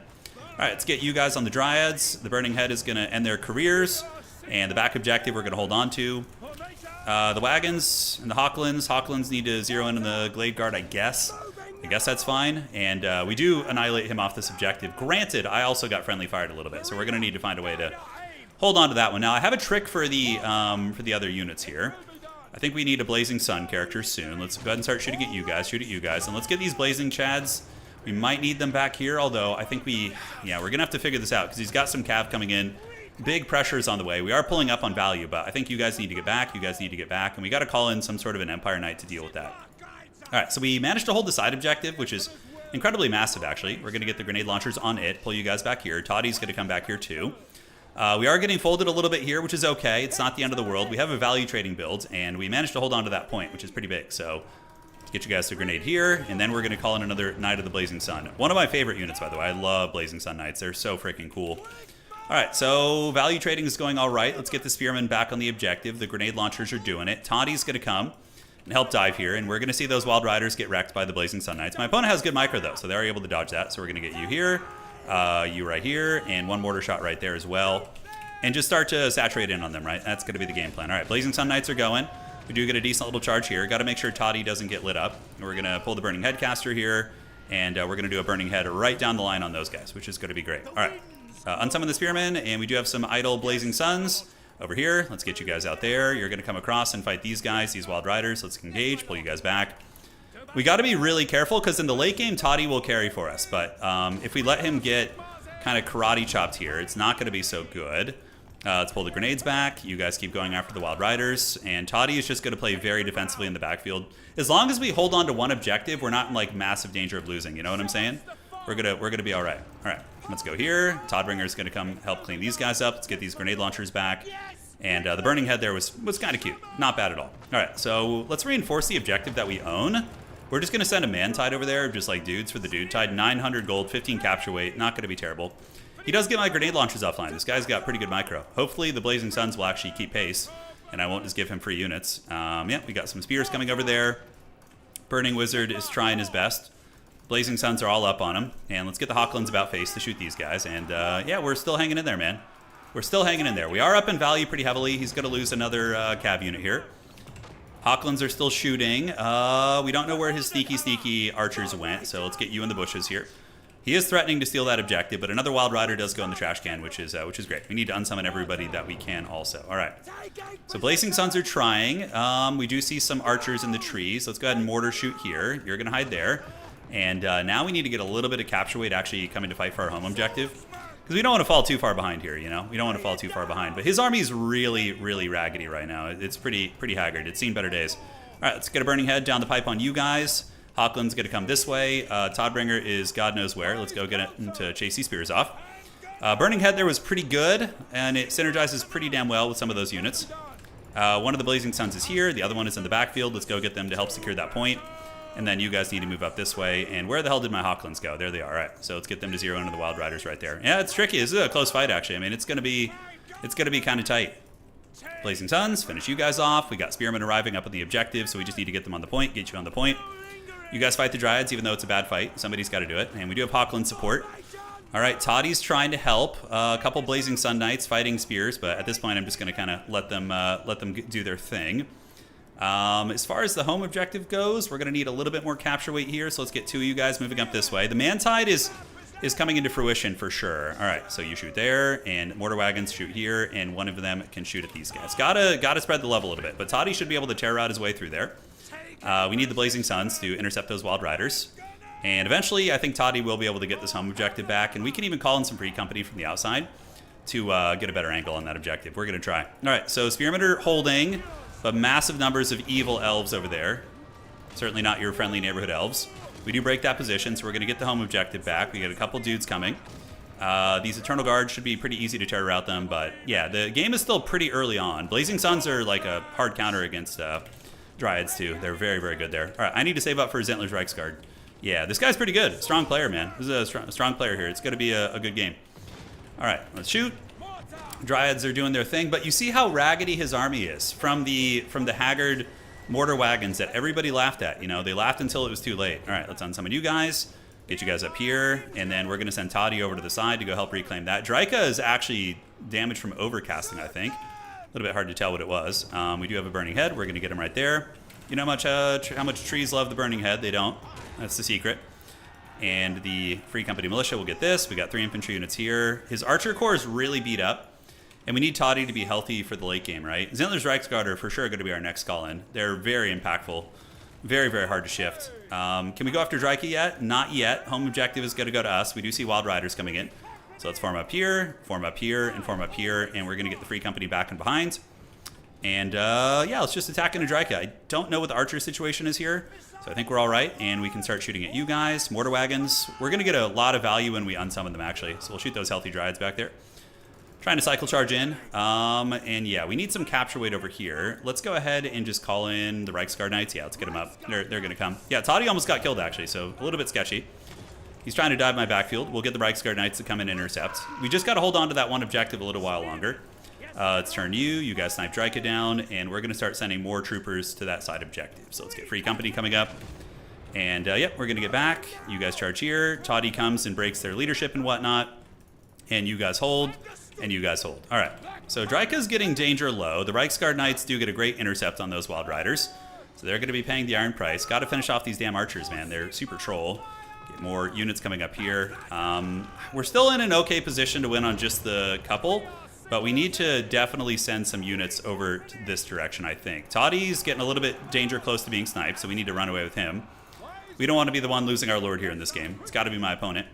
And the wagons we'll use as unholy battering rams when the time comes. That is for sure. All right, so we're going to keep you guys here. And the mortars are going to shoot there. He's not going to win on just one. So if he's pulling back to Helm's Deep, he's done it way too early. We still have another Burning Head in the books. Yeah, we do. Nice. Those are Way Watchers. Okay, so let's get our character there. Let the mortar wagons continue feasting. And you know what? Probably best to just unsummon them and get the refund, which we can then spend on cav units. All right. Yeah, burning the logs. Yeah, kind of, man. Kind of. That's the game plan here. All right, you guys move up. The cav are going to go run down those Glade Guard. And yeah, I'll comfortably win on just a couple here. So that is something. Okay, what the hell happened back here? A couple of his Wild Riders did rally. And do we have any Blazing Suns? We do. All right, Blazing Suns are coming out. Blazing Suns are really fun to use with the Bright Wizard because of the Kindle Flame synergy. It's super cool. You get like a substantial little damage buff, actually. So these are going to be Dryads. We don't care too much about them. We just want to get the point. Toddy's going to help clean up these guys and secure our mortar wagons. And there we go. All right, so we have gotten this objective more than soon enough. Some of the mortar wagons still have their ammo. And scrappy fighting here. We're going to go get on those Wild Riders. Shoot the Dryads here. And let's go ahead and get these Antlers Reichsguard to loop back this way. Park you, and the Free Company up to the point. And Bright Wizard actually has enough for, how much is Burning Head? It's 10, so we have one more, basically. Yeah. One more Burning Head. All right, so we're going to move in. We got Spearmen coming in to fight. My opponent trying to get crunk nasty here. Hawklands are online, so let's just finish off some of the scraps in the back, send up some capture weight, make sure things don't go south. We need to unsummon you guys, if we can. Bright Wizard, yep, you need to go, buddy. So Zentler's Reichsguard, gonna scream into the side, should be able to break those guys, and Dryka's coming for vengeance. But I think we have enough here that we're okay. Worst case, we can pull in our wagons for a little bit of cap weight. And can we unsummon you guys? Damn, why can I not unsummon these guys? Classic CA jank. Probably like one model's in combat somewhere, and it's like, no, you can't do that. All right, Burning Head. We're gonna do it right down the pipe on them. Toddy's nearby. We got Spearmen coming. We're gonna need some Empire Knights to get up there just to fight. The Burning Head does cook them off and breaks the capture weight, and then we're going to move in, fight Dryka if need be. How's this point looking? Can we unsummon these guys finally? Okay, great. Harry Potter, let's get him in there and have him fight. Looks like Dryka is almost down for the count. And very, very scrappy game. Yeah, very scrappy game. But I think in the end, you guys, I know a couple of you, at least one or two of you guys in chat laughed about the mortar wagons, but you can see against archer spam builds, they're actually incredibly formidable. It's like investing in a 401k or something. Like, it will pay off eventually. Obviously, you don't have to wait till you're like 100 years old in this game, but yeah, that is something. So he's pretty much out of gas here. He's got a little something cooking, but we're going to unsummon you guys, get in some more cav units, and get you guys back up in the sky here. Those are going to be... I don't know why he didn't bring the ROR. They would have been good. But yeah, strong player, honestly. That guy could definitely get to semifinals. He's got the chops. Sweaty game. GG. GG, dog. Solid game. All right. So let's do this, and we're going to go report the score. It's going to be 1-0, and that was Empire versus Wood Elves. All right. Great. I hate it on the regular wagons. I love mortar wagons. There you go. There you go. The Hawklands did good. Yeah, let's look at the value and everything. Round is going. So we're 1-1. Saw a little start to the tournament here. We have 900, 1300, and 1200 value. I mean, hey, that's not bad at all, man. It's not bad at all. Bright Wizard got 2000 value. Toddy just survived. That's really what mattered. The Hawklands got 1400 too. Blazing Sun Cav performed really well. 1500 and 2000 right there. So yeah, most of the build clicked. Most of the build clicked. I think mortar wagons are units where you are a really good chance for a good refund. Yeah, it's true. Absolutely. Refunding mortar wagons is generally a pretty good play. Yeah. Sigmarites first. Yeah, we fought the hardwood. Now, value for his army. Draika kind of got bullied a little bit, but still got 700 value. But all her value is probably from Melkoths. Yeah, Weight Watchers usually pay for themselves. Very strong unit. And yeah, aside from that, the Wild Riders kind of got hammered up a little bit. But yeah, GG, well played. Good game. Good game. Good game. Okay. So let's refresh this and go from here. Urathon says, I'm not American. For a long time, I thought 401k referred to a dollar amount you ought to save up before retiring. Oh, that's funny, yeah. I can see how you would think that, though, honestly. I think a lot of Americans probably think that as well. Can you take Amethyst units? You cannot. No. They're not allowed in multiplayer. They're not balanced for multiplayer. Although I think they do have costs associated with them, right? Let's actually look at that real quick. Unit caps. Okay, so a Knights of More. Would this unit be OP? Let's go ahead and have a little bit of fun with this and review it, yeah? We're going to review the extended, not the heroes, but... Okay, Swords of Ulrich. 550 for a Frenzy Swordsman, totally fine. Not a problem, in my opinion. Eldred's Guard. You get a... Yeah, they're fine. 600 gold Spearmen, okay. Nordland Mariners. They have perfect vigor. They might see play, some fringe play, but yeah, not a problem at all. Caribou Greatswords, I think, would be fine. They do have Unbreakable and a little nice AoE buff, but at a price pool of 1,000, I think that's kind of fair. You know? I think Caribou Greatswords could just be straight up added as like an ROR to multiplayer, and it wouldn't be a problem. Stir River Patrol. Ooh, suppression and fire damage with Vanguard. That's pretty sick. At 675, they might see some play because the fact they have suppress is really good. And they have aquatics too. Yeah, I don't think they'd be a problem though. Like none of these guys are that big. I know which ones are the Amethyst units. I just haven't gotten to them yet, but we will. These guys are basically another Silver Bullet. They have Vanguard in stock, so Silver Bullets, but they cost 50 less and they don't do magic damage. Okay, yeah, they would probably be fine. Yeah, some factions do have really broken extended rosters. That's true. And then we have the Amethyst Ironsides. These guys, 1,000 gold, so they're not cheap, but 31 missile strength, discipline, they cause fear. These guys, would they be problematic at 1,000 gold, though? Like 1,000 gold powder unit, 90 armor, sick. Okay, I think I kind of want to play an Elspeth campaign now, guys. I've never played one. Stubborn Bulls, Knights of the Everlasting Chalice, like... I don't know, like, most of these units are really pricey. These guys are just fancier grenade launchers. They do the same damage as regular grenade launchers, but they have way more ammo, and they're just, like, better. Yeah, they have, like, high... Okay, this might be a little bit busted, Amethyst Outriders. Because, like, they're incredibly tanky and good in combat, and they're grenade launchers, and they only cost 100 more. Realistically, like, a hybrid piece like this, they both fire on the move. Like, the Amethyst Riders would probably cost, like, 1,200. Yeah. Somewhere in that ballpark. They would need to cost a bit more. That's a little bit cracked. Switzerland's guns. We have Amethyst Hellstorm rocket batteries. So at 1050, it costs the same as a regular one. And it just straight up is oh, but it's different. Okay, it has like a different missile profile. I'd have to test it. Yeah. Elspeth's campaign is really fun, is it? In the name of Magnus. In the name of Magnus. The Empire. Okay, let's see.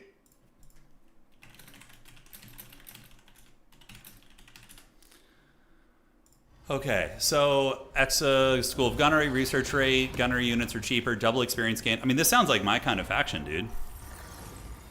Immune to vampiric attrition. Oh, that's so good in the early campaign. Jeez Louise, yeah. Elspeth's pretty Chad. Come on. I think maybe we'll do an Elspeth campaign. Ruinous Drow, thank you for the raid, dog. Hell yeah. Let's go. All right, we got 2 games left in the round. We got Tom and Mr. Hill, and then Satan Hates Frogs versus Alexander Nuts. For those of you guys who just joined via the raid, I'm sure you're enjoying the names. Yeah, it's a really good optimized campaign. We're doing good. Yeah, we're 1 win, 1 loss. We played a former world champion and lost, and we played a solid Wood Elf player and won it, so it's close. Let's see. Let's load into our campaign. I want to read some of the stuff. Look what the gunnery school looks like. So I just finished recording the Marienburg campaign, so I'm about to start recording another campaign here. Yeah. Isn't our faction just dumb overpowered? It probably is, yeah. You love Empire Powder and Gunpowder. Elspeth's campaign is great. Perfect. Yeah, so somebody... Okay, who was it that was talking about this earlier on the stream? We had somebody in chat who was talking about... yeah, they were talking about a co-op mod for Mount and Blade that we could use in the Warhammer mod. So we could play a co-op old worlds kind of Warhammer. Man, that would be so freaking fun. If that's true, let me know. Yeah, we're still waiting for 2 rounds to finish, so I can take a look at this in the meantime. I'm not going to play the campaign right now, but I would record it separately. Oh, it has like a cinematic and everything. To Okay. die is to find eternal sanctuary. Cool. Safety from the horrors of this land. But to study death, So cool. to I always like know Knights of War its and like the more secrets, aesthetic. Super is to fun. venture down a path that few dare tread.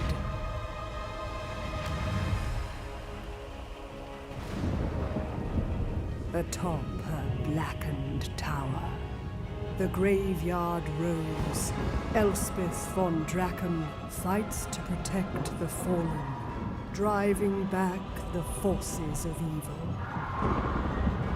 A perennial guardian of the Empire.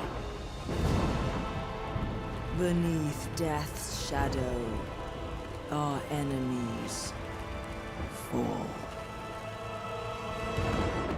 Super cool. Yeah, I love it, dude. I love the anti-hero element of that too, like the more versus death kind of. Yeah. Keep the dead dead and all that. Elspeth von Draken. Okay, so you're saying one thing that's kind of important I didn't learn until later. Only armies with gunpowder drop schematics. Oh, so you have to fight like powder armies to get schematics? Are you serious? We're not playing this campaign now, but I'll record it separately. Yeah. So feels the coming danger of an ancient evil stirring somewhere in the world. In service to the Elector Count of Visenland, she must help strengthen the Empire's borders and authority as she waits for the evil to show itself. Okay. With access to the military school advancements, the Imperial Gunnery School, she empowers herself further. Unique knowledge, Amethyst Wizards, okay. Securing the Empire's borders and ensuring Imperial Gunnery School reaches its pinnacle will earn you a campaign victory. Okay. So what I already like about this is it has a unique victory condition, right? So this is a short victory condition. What is the longer one? Oh, wow, that's a lot. Okay. Usually I do short, because campaigns get kind of boring after like 60, 70 turns in my experience. So Sylvania and Festus need to die, and you get 30 territories. That's a pretty straightforward one that I think is fun. You get schematics for killing with gunpowder, but you get way more from killing gunpowder enemies. Okay, so as long as I annihilate people with powder weaponry. Wielder of the pale scythe. And she has classic Empire tech tree, but does she have anything unique here? The Dark Lady of Nuln, okay. Schematics gain post-battle, and Seeker of Knowledge. Gardens of more fast travel cost? Oh, I haven't played with that, okay. All right. Does she have any unique stances? No, it doesn't look like it. We have the... Can somebody tell me about the Gardens of More? When does that unlock? That's on turn 5, okay. So, okay, so we get schematics and it upgrades us here. Oh, that's fun. So we can get the freaking Amethyst Landship.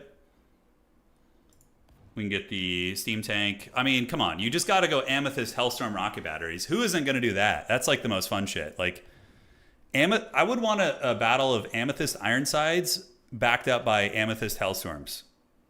So gardens are undercities. They give special buffs and teleport to allied cities. Oh, so she can teleport around the map with Gardens of More. Okay, so I'm going to have to play this campaign later, guys. We're going to have to learn it, and then maybe I'll do a video series on it. Tournament's about to start the next round. Maybe we got to use our Elspeth here in a second. Let me know when done. Thank you. And right now we're waiting for Alexander Bignuts to finish his game versus Satan Hates Frogs. And then we'll figure it out. You can fast travel between gardens. Your armies are limited to about 3 Amethyst units. Oh, got it. So you can't have like a full Doom stack of them. You can recruit Mortars and Black Rose Knights fast. Black Rose Knights are amazing units. They're very good. Yeah, they're very solid. All right, so just one game to finish. I'm going to set up a lobby for game 3 here. The next campaign I do, though, is probably going to be a modded one. I will most likely do Araby or a Southern Realms campaign. Then we'll do some traditional campaigns as well. Banner Lord Together mod. Okay, let's see what this is. Banner Lord Together. Oh, so March 21st, so it came out a week ago. Okay. You guys ready to get blasted by some ads? Let's see. Not from me, of course, from this website. Uh-huh. Costco going hard in the paint here. 1 second. So Bannerlord Together is a co-op mod that drops 2 players in the same running campaign. One player hosts and owns the simulation. The other joins, receives, saves automatically, and lands in the same world. No way this works. Wow. If that actually works, man, that's it's pretty incredible.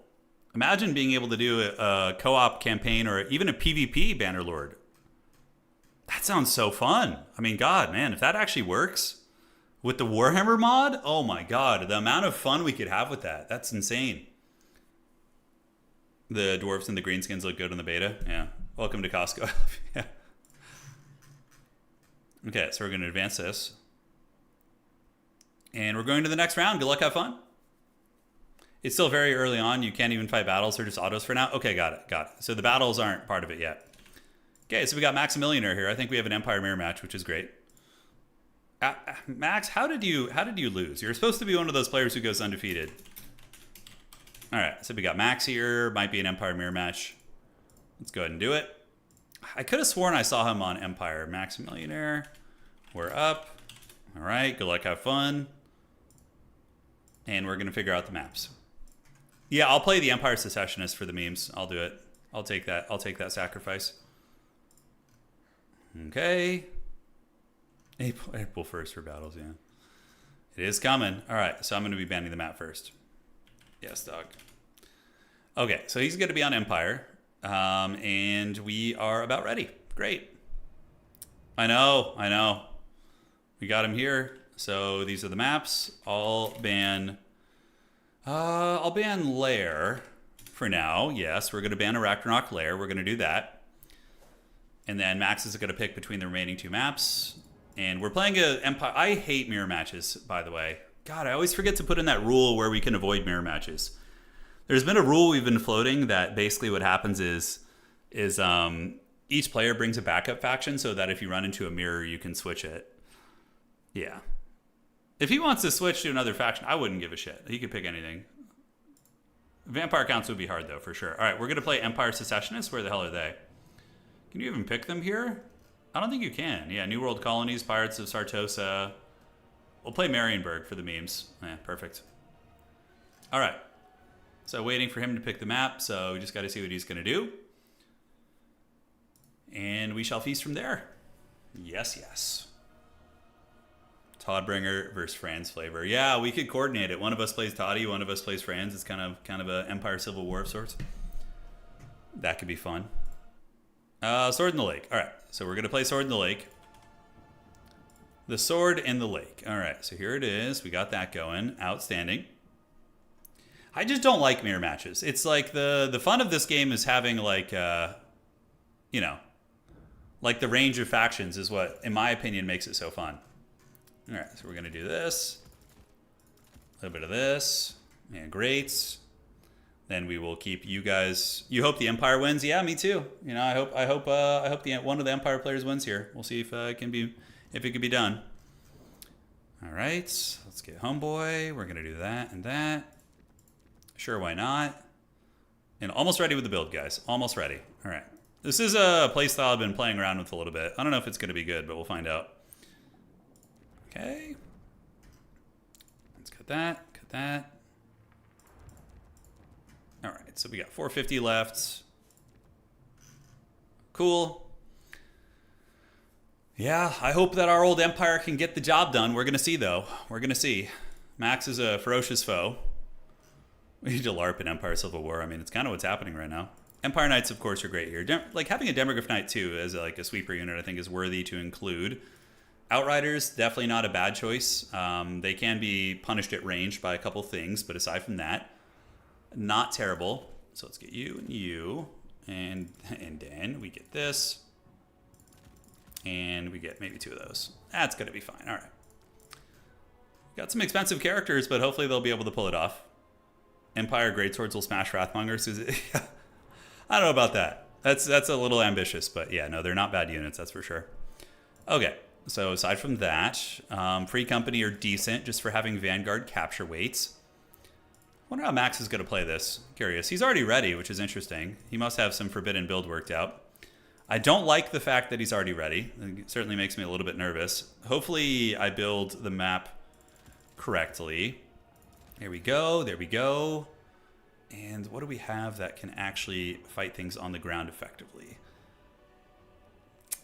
Choices, choices. Yeah, we're going to need one of you guys to deal with that. Yeah, Marienburg. Yeah, do we bring the land ship? Oh my god. Don't tempt me with a good time, guys. I feel like I'm like Gandalf and Frodo's trying to like tempt him with the ring. He's like, don't tempt me.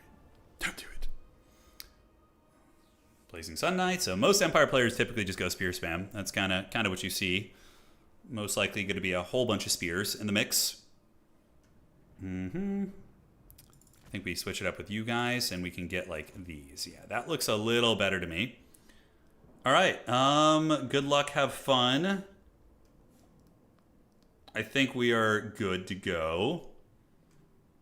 Is there anything else that I want to mix in? I don't believe so. All right, a very risky build on my part, but sometimes to win in mirror matches, you got to get a little bit wild. You know, you got to go outside of your comfort zone. All right. Let's see here. Okay, one sec, guys. Cool. Yeah, we're all set, man. Wookiee's coming. He forgot to check unit caps, and there's some real forbidden tech. Yeah, just bringing amethyst units against them. Like, I'll get you. My amethyst units. Yeah, this map is funky. This one is good, though. I like it. There's some cool terrain. You're trying an Araby campaign right now. How's it going, Jackson? Is it fun? Is it worth it? Yeah, do let me know. Because I am excited to do an Araby campaign. I want to get the dreaded flying carpets. All right, so how do we do this? I think we just deploy up here, because this is going to be able to cover mostly everything. So here, here, and here. The Gremlin Wars begin, they do. Fear the Gremlin Wars. We're going to need to get this, and this, and this. I'll take the Wookiee blocker off. I know it's there. Don't worry. I'm going to get it in a second. Uno momento, por favor. All right, so we got you. You're going to be up in the Vanguard here. We're going to get this lady. And you're going to get here. All right, great. So we're about ready to go. Good luck, have fun. So we went with the cannon build. It's a super open field map. I expect him to do the same thing. He's probably going to have 1,000,000 cannons as well. So we're going to try and grid objective 1. I have Ulrika, because Ulrika is actually a really good fighter. And Shadow Magic is amazing in the Empire matchup. So yeah, should be fun, guys. Should be fun. All right, so we're going to get this. We do see it's going to be the Sunmaker over there. We're going to get Marcus up here and Ulrika up there. We're going to move our cannons up ever slightly, and you guys are going to move over here. All right. So what do we got? We got Toddy. We have a Hammer of the Witches coming in, so we're going to move our cannons up to get that. And we're going to try a little something, something. Big Dog is coming here, so we're going to go ahead and rip a shot there. And yeah, we can take a couple pot shots right here for now. I think that's going to be fine. So we get one objective. The rest of the army is going to come down to the middle. Do we get him with it? Oh, the heat-seeking business there, guys. Not bad at all. So now we need to target the Hammer of the Witches. That's going to be the play. So we can go and try and get some magic. That objective's going to be ours. I don't know. Oh, he's shooting at my cannons. Okay, yeah, that's what he's shooting at. I don't know how that duel's going to go, actually. It should be interesting. All right, so we're going to sneak around Ulrika, get real sneaky, and Marcus is going to creep in here. Outriders are going to move up, take some pot shot to Toddy. We'll see how the artillery duel goes. If I lose it, you know, we could just be cooked, obviously. But we have to take the Hammer of the Witches offline, which he has one also. All right, so you guys move up. Shoot at these guys for now. It's fine. Just get a little something going. And he's most likely going to have some tools here. And the Hammer of the Witches is just about in range. So what we can do is we can overcast it, get you with the meld cost right there. And to the backside, what did he call in? A little bit hard to see what it actually is. Ulrika just kind of creeping, and we do get that there. And now we're in range of the Sunmaker. He did get one of my cannons offline, so let's see if we can get around the side. Marcus is going to continue shooting, and those are going to be Demogryph Knights with halberds coming out. That cannon got obliterated. Wowza, I didn't expect that. So we're going to call out the Demi. And yeah, are we actually doing damage here? It's a little bit hard to tell. So you guys get up on the middle point, so we're going to get you guys in here. There we go. All right, you're going to run back. We're going to net you down. There we go. So you're netted. And we're going to pull Homegirl over here, get you guys kind of weaseling around the outside. And honestly, we're kind of just losing this artillery duel, guys. That might just be game blouses for us. We'll see. All right, so Ulrika's going to go through. We're going to shoot you. Our Hammer of the Witches has done some damage, but he's going to call in some knights here that are going to disrupt us.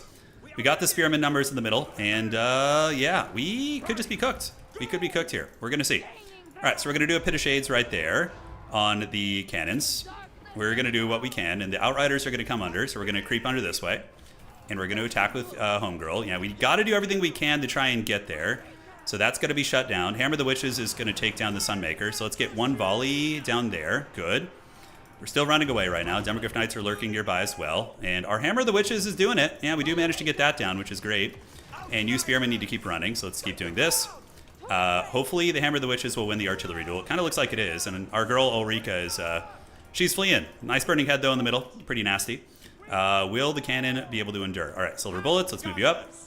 Run you guys away. Keep Benny healing it. And I will have another spell here in a second.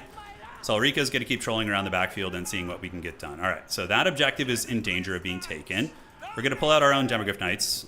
Keep trying to shoot Toddy here. And Amber Bow, yep, we'll rip a shot right there. Get you guys back. And Homegirl's going to use her bow to try and take this down. We need to make sure that that Hammer of the Witches stays offline.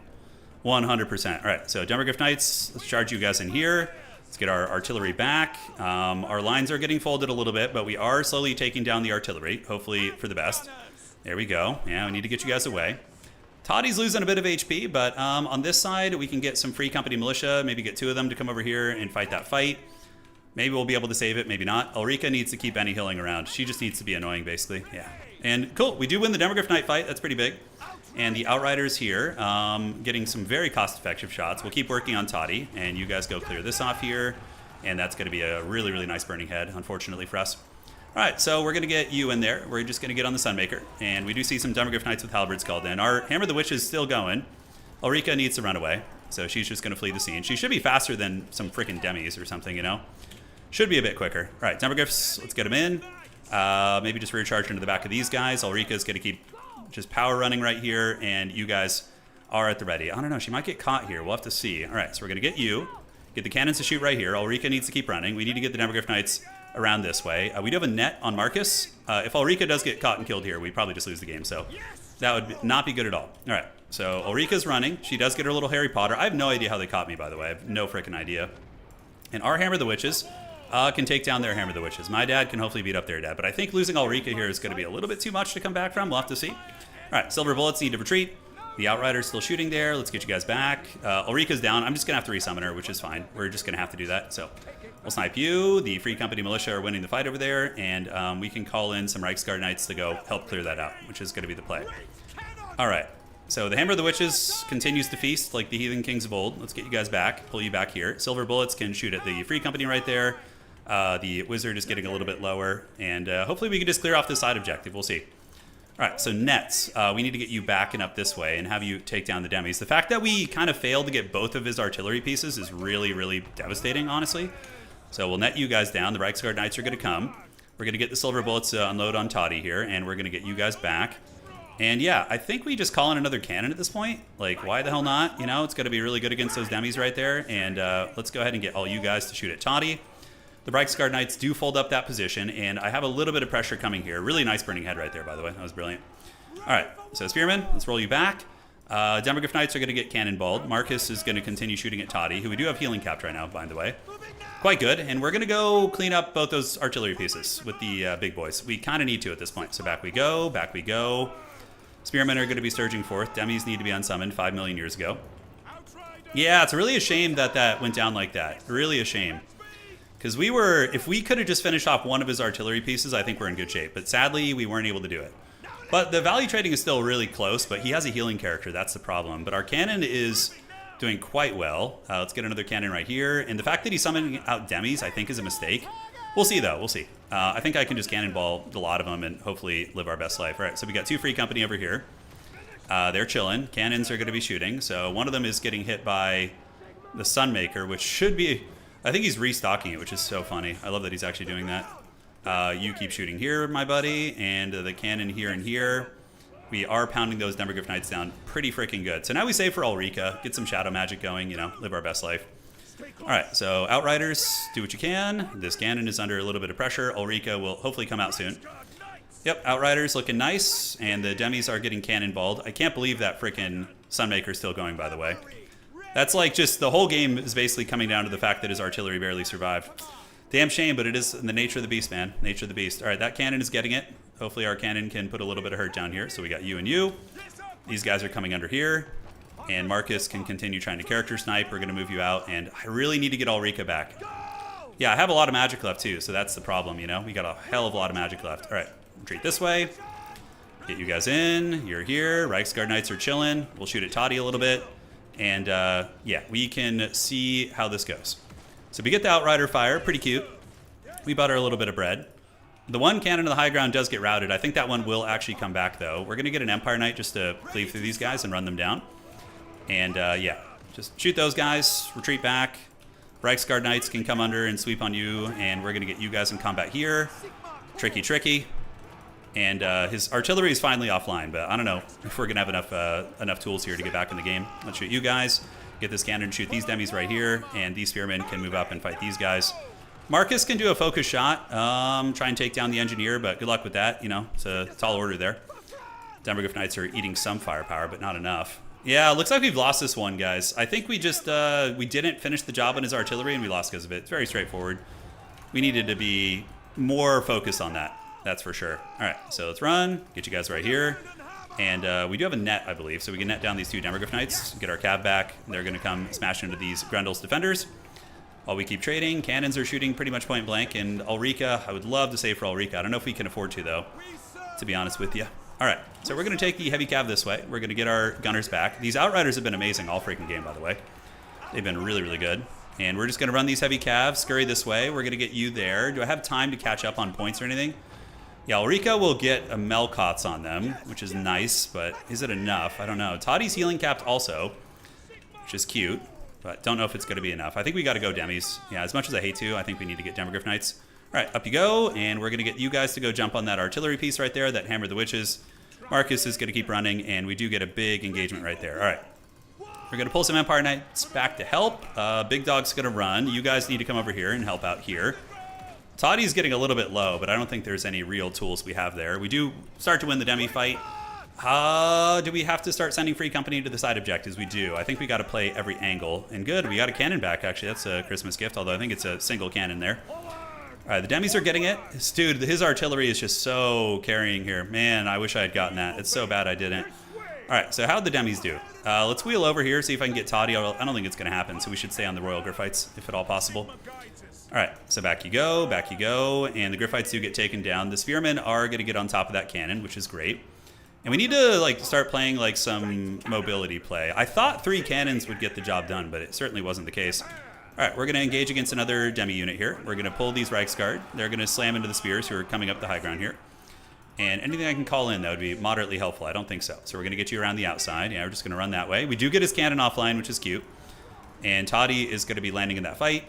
We can take the Reichsguard Knights, and we can use a focus shot on Toddy here. All right, so do we want to get Ulrika? That is the question. I could Vanguard pressure on this side objective here, so I think we got to like start playing the points. Otherwise, we just have 0 chance. As if our chances aren't already super low, but yeah, I think we're kind of cooked. Yeah, I guess a lot of this matchup does come down to whoever wins the artillery duel, huh?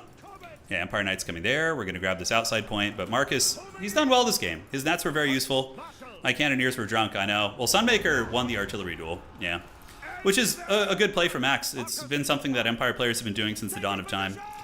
Our Sunmaker to defeat, you know, Dwarven artillery, you know, you name it, right? You name it. So we have a little bit of gas left, but not a whole lot. A couple spearmen here and there, but yeah, Ulrika, if she had lived, maybe we could have gotten it. Because Ulrika, I have so much magic that was put to use.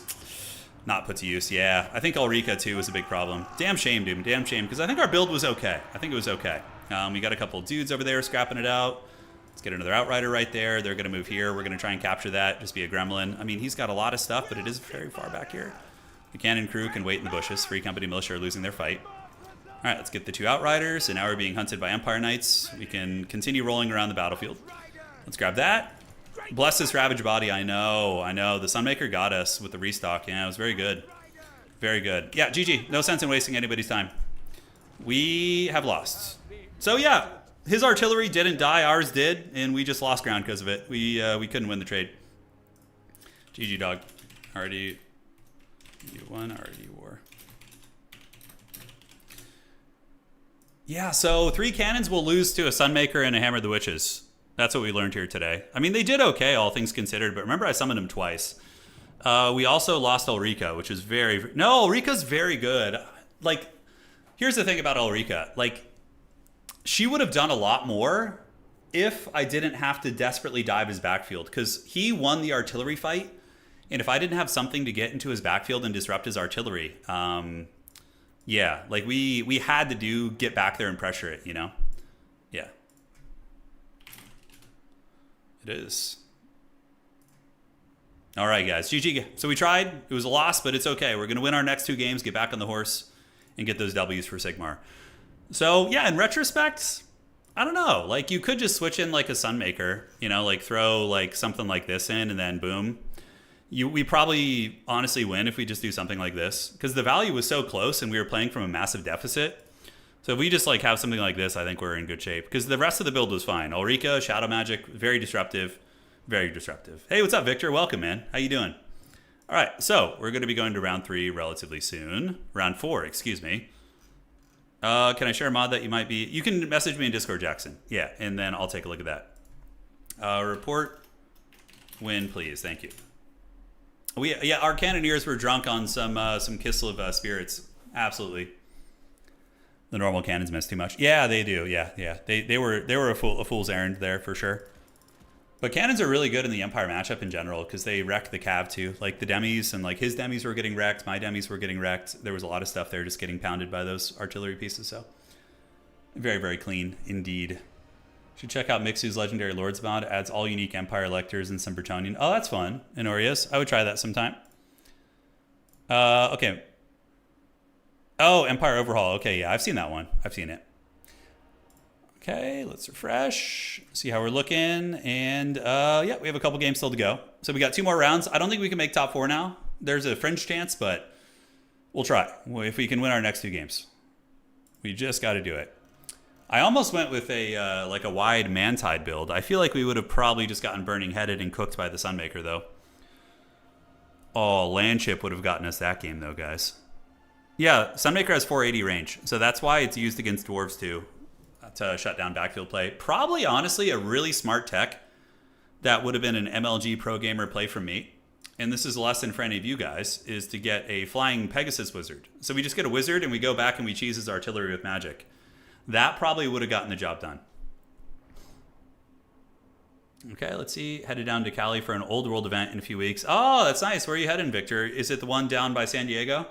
Old World Legends, is that where you're playing? That's where I used to play. Those guys were, they run a really good event if that's where you're going.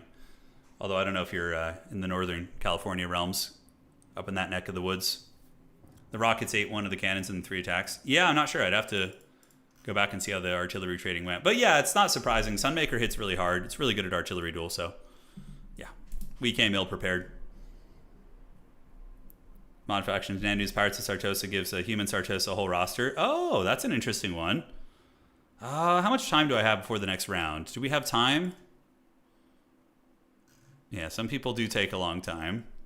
I always wonder how some of these games go real long, but if it's like a back and forth game that goes up to the wire, maybe that's what it is. Would Toddbringer be able to bully the Flying Wizard? No, not at all. No, that's something that High Elf players do against Empire. You go for a Flying Pegasus. And you just go drop magic on their artillery, and then, you know, because otherwise High Elves just kind of get, you know, wrecked by Artie. You're up at San Francisco. It's the doubles event. I'm bringing 1,500 Chaos Warriors. My buddy's bringing Beastmen. Are you just bringing the dreaded Chaos Dragon? Is that like 800 points of your list? Or do they have restrictions? Because if you were like min-maxing, you just bring like a Chaos Dragon and like, you know, like a Chaos Sorcerer with like the Infernal Puppet, right? And then just bring a bunch of Dragon Ogres, and your buddy just brings what? Like, I don't know what Beastmen do nowadays. Yeah, I do not know what they're up to. Yeah, Bruckner's fun. I actually like Bruckner as a character. I don't think he's like great, but I think he is playable. Because Bruckner has a really good snare ability and a leadership discouraging. So running Bruckner with Titan's Headsman plus Fearsome Combatant is pretty sick. It lowers speed by -45 in melee defense, and then you also get the leadership debuff. So you run him with Toddy, and it's a -16, I think, leadership, right? Or is it? Yeah, so Crush the Weak is 4, so that's 8. And then you have Blood Roar, so Blood Roar is going to be 8. So yeah, -16 leadership between these two characters. I think that's kind of cool. If you really wanted to like min-max the style, you could use like a Death Wizard and run some aspects of the Dread Knight with Doom and Darkness and run like a full leadership build. Really, really fun, honestly. Yeah. Could work out well. Okay. So let's refresh this and see. You're running Wolves of the Sea. Oh, Wolves of the Sea are very good, though, yeah. Yeah, Wolves of the Sea are a strong faction. They're, like, cool. I really like the design of the Norska in tabletop because they're balanced and they don't like cheese with big monsters. It's, yeah, it's fun. Just like the Berserkers and the, yeah, you got some. Are you running the unique character, Victor?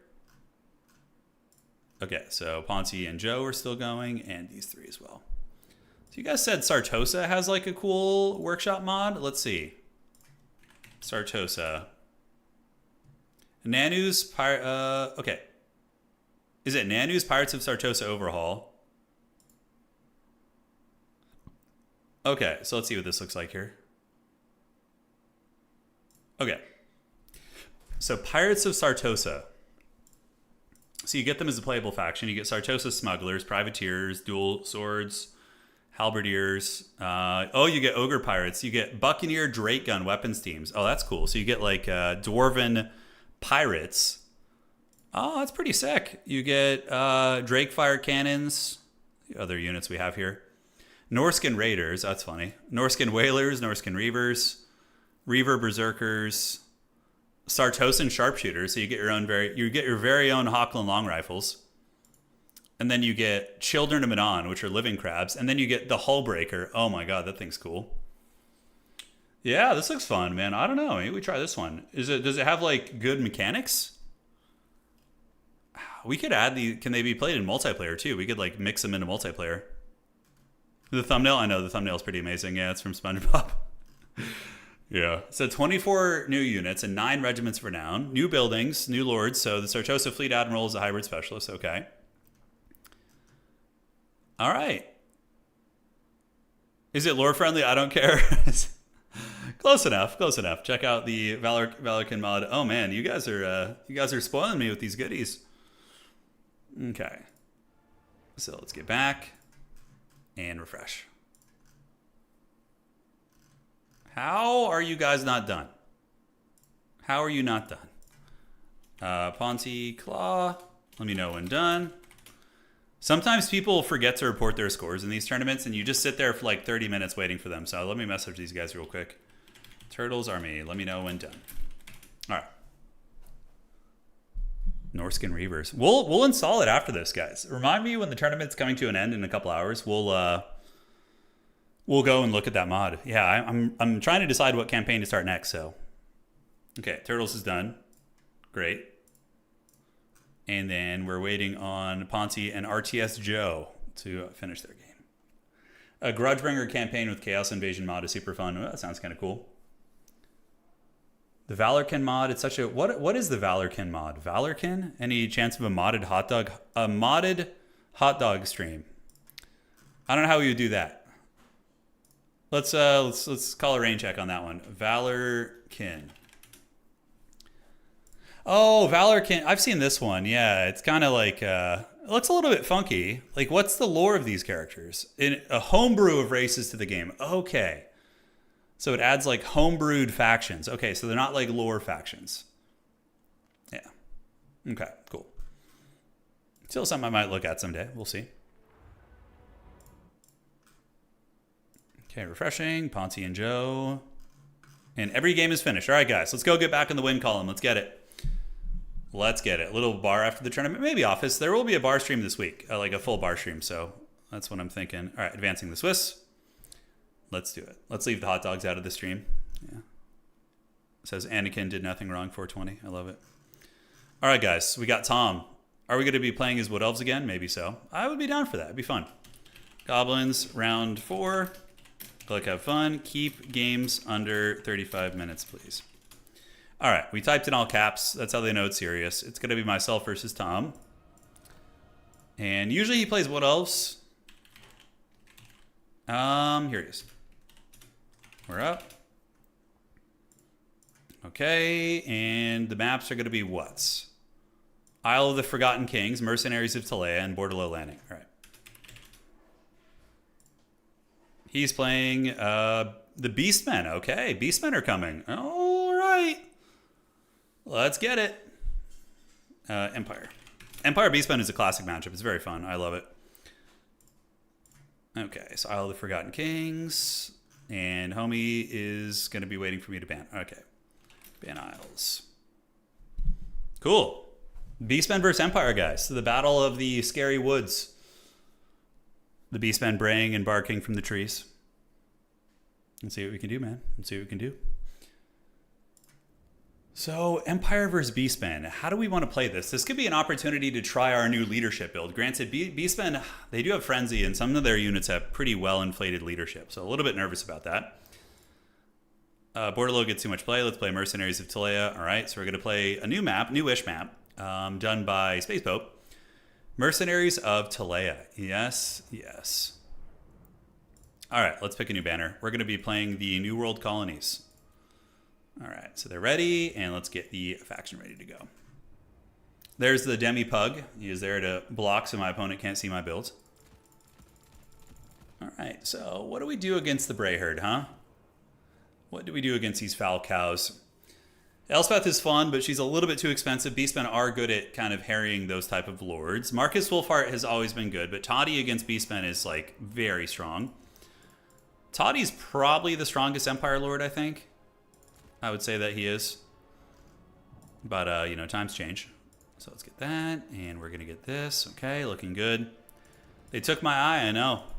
Who was that did that meme? The Toddy meme? Those guys are very funny. I can't remember. Okay, so those guys are at the ready. Wookie keeps people from looking at the Wookie build. That's right, he does. He does not want them to see. All right, so we're going to get these. I think a couple of these guys will be welcome. Yeah, that's good. It's time for the Bruckner. Nah, I don't know about Bruckner. I mean, because he's going to be fighting, what, like Gorbals and stuff? Gorbals are scary, yeah. They are scary. General of the Empire sleeper pick. He's cool because he's cheap. That's what's great about the... I'm going to do something very fun here. Hopefully I don't come to regret it. How much is that going to be? That's a couple wins of magic. Okay. And then we get this. The Yokes cast, guys. Yeah. That stuff was really funny. I remember finding that to be pretty hilarious. Okay.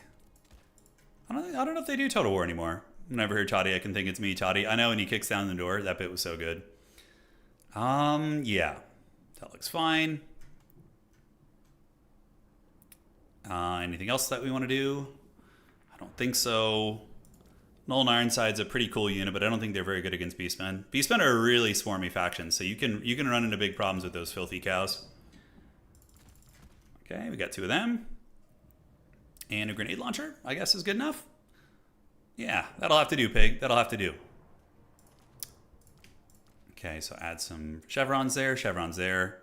Cardio beats chaos, I know. We're just going to go 1 and 5 today, 1 and 4 today, guys. We're going into the deep end right now.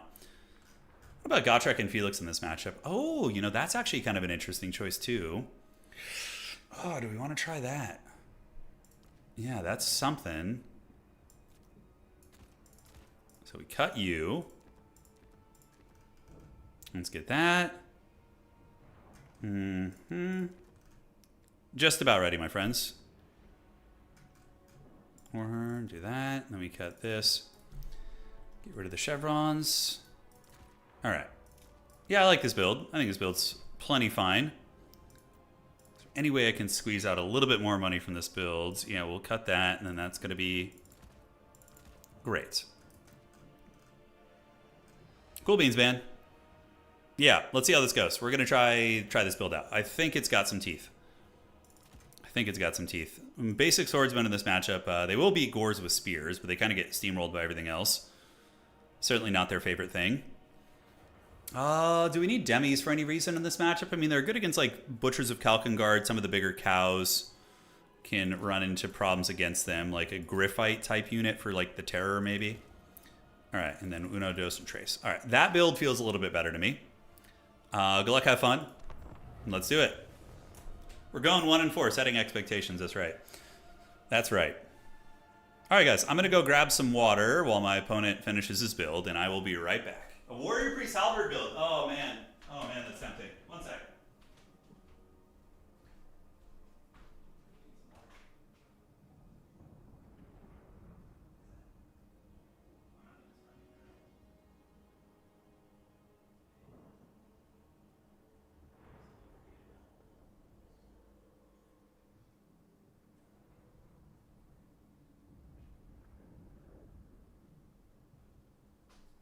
You and the pooch get ready for a long walk, huh?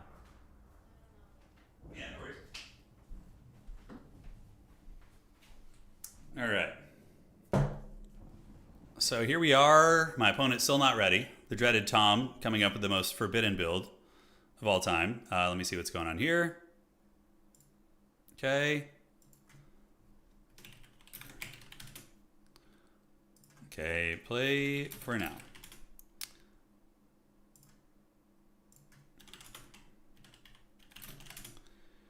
Okay, so I just got to admin this. 1 sec. And we're going to go ahead and drop there. Cool, guys. I'm about ready with the admin stuff. I think Tom should be about ready now, too. Go like have fun. Let's get it.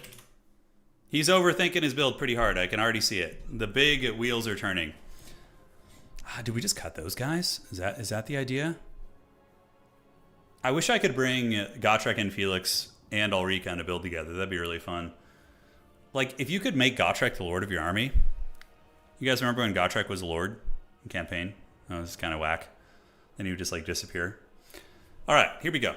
Cardio beats chaos. Yes, yes. He knows Toddy's coming, obviously. And Mercenaries of Talea is a pretty flat map, if I'm not mistaken. There's some shenanigans, but for the most part, it's pretty flat. Yeah, you could do like a Warrior Priest Halberd box, but the problem is that Ungor Raiders would like pick apart your halberds pretty hard because they don't have any shields, so they just get annihilated by arrows. So they're more of a late game unit, you call in. More of a late game piece, I do dare say. Yeah, this map's cool. I like this map. It's a fun one. All right, so we're giving Ulrika another chance because, you know, I've been having a lot of success with her in like practice games that I play every now and then. I want to see if we can make her shine tonight as well. All right, so we're gonna get you out here. We have a couple Empire Archers just for, you know, a little bit of poke, and they're so cheap and expendable. It's not really a huge deal. So we're gonna get you back here and you back here. Great and great. So we got Toddy. We have Ulrika. We got some Pistoliers in the Vanguard who are gonna go grab this outside point. And guys, do you see what it is? It is the dreaded Templehof Luminarch. Oh god, yes. We're gonna be cooking some cows, dude. There's gonna be some freaking some business being had here. Spearmen. Let's actually get these spearmen in control group 8, put them up here, and have them move up on objective 3. All right. All right, guys. Ulrika, Templehof Luminarch. You got some good sniping potential, and the cows are now here. All right, so we're gonna move out. We're gonna move up in the middle. Get you here, you here, you here, and we're gonna get the Luminarch there and get the spearmen to the outside point. Beef, that's what's for dinner. I mean, the Luminarch is actually good against, like, a lot of things, too. Homie's got Gorbals and Bray Shamans and all sorts of shit. I don't know if I'm going to get this point. I'm not. There's no way in hell I'm going to get that. Okay. So we're not even going to bother. But we're going to go over here and attack. And I will rip a shot into the Zangors just to send a message. And we can come and drop a Melkos on them, too. See if the Luminarch's able to hit. It should be a direct hit. Yeah, there we go. See, like, not bad, right? Takes down a handful of those guys, and we soften them up a little bit. We do see some Unga Bunga Raiders in the mix.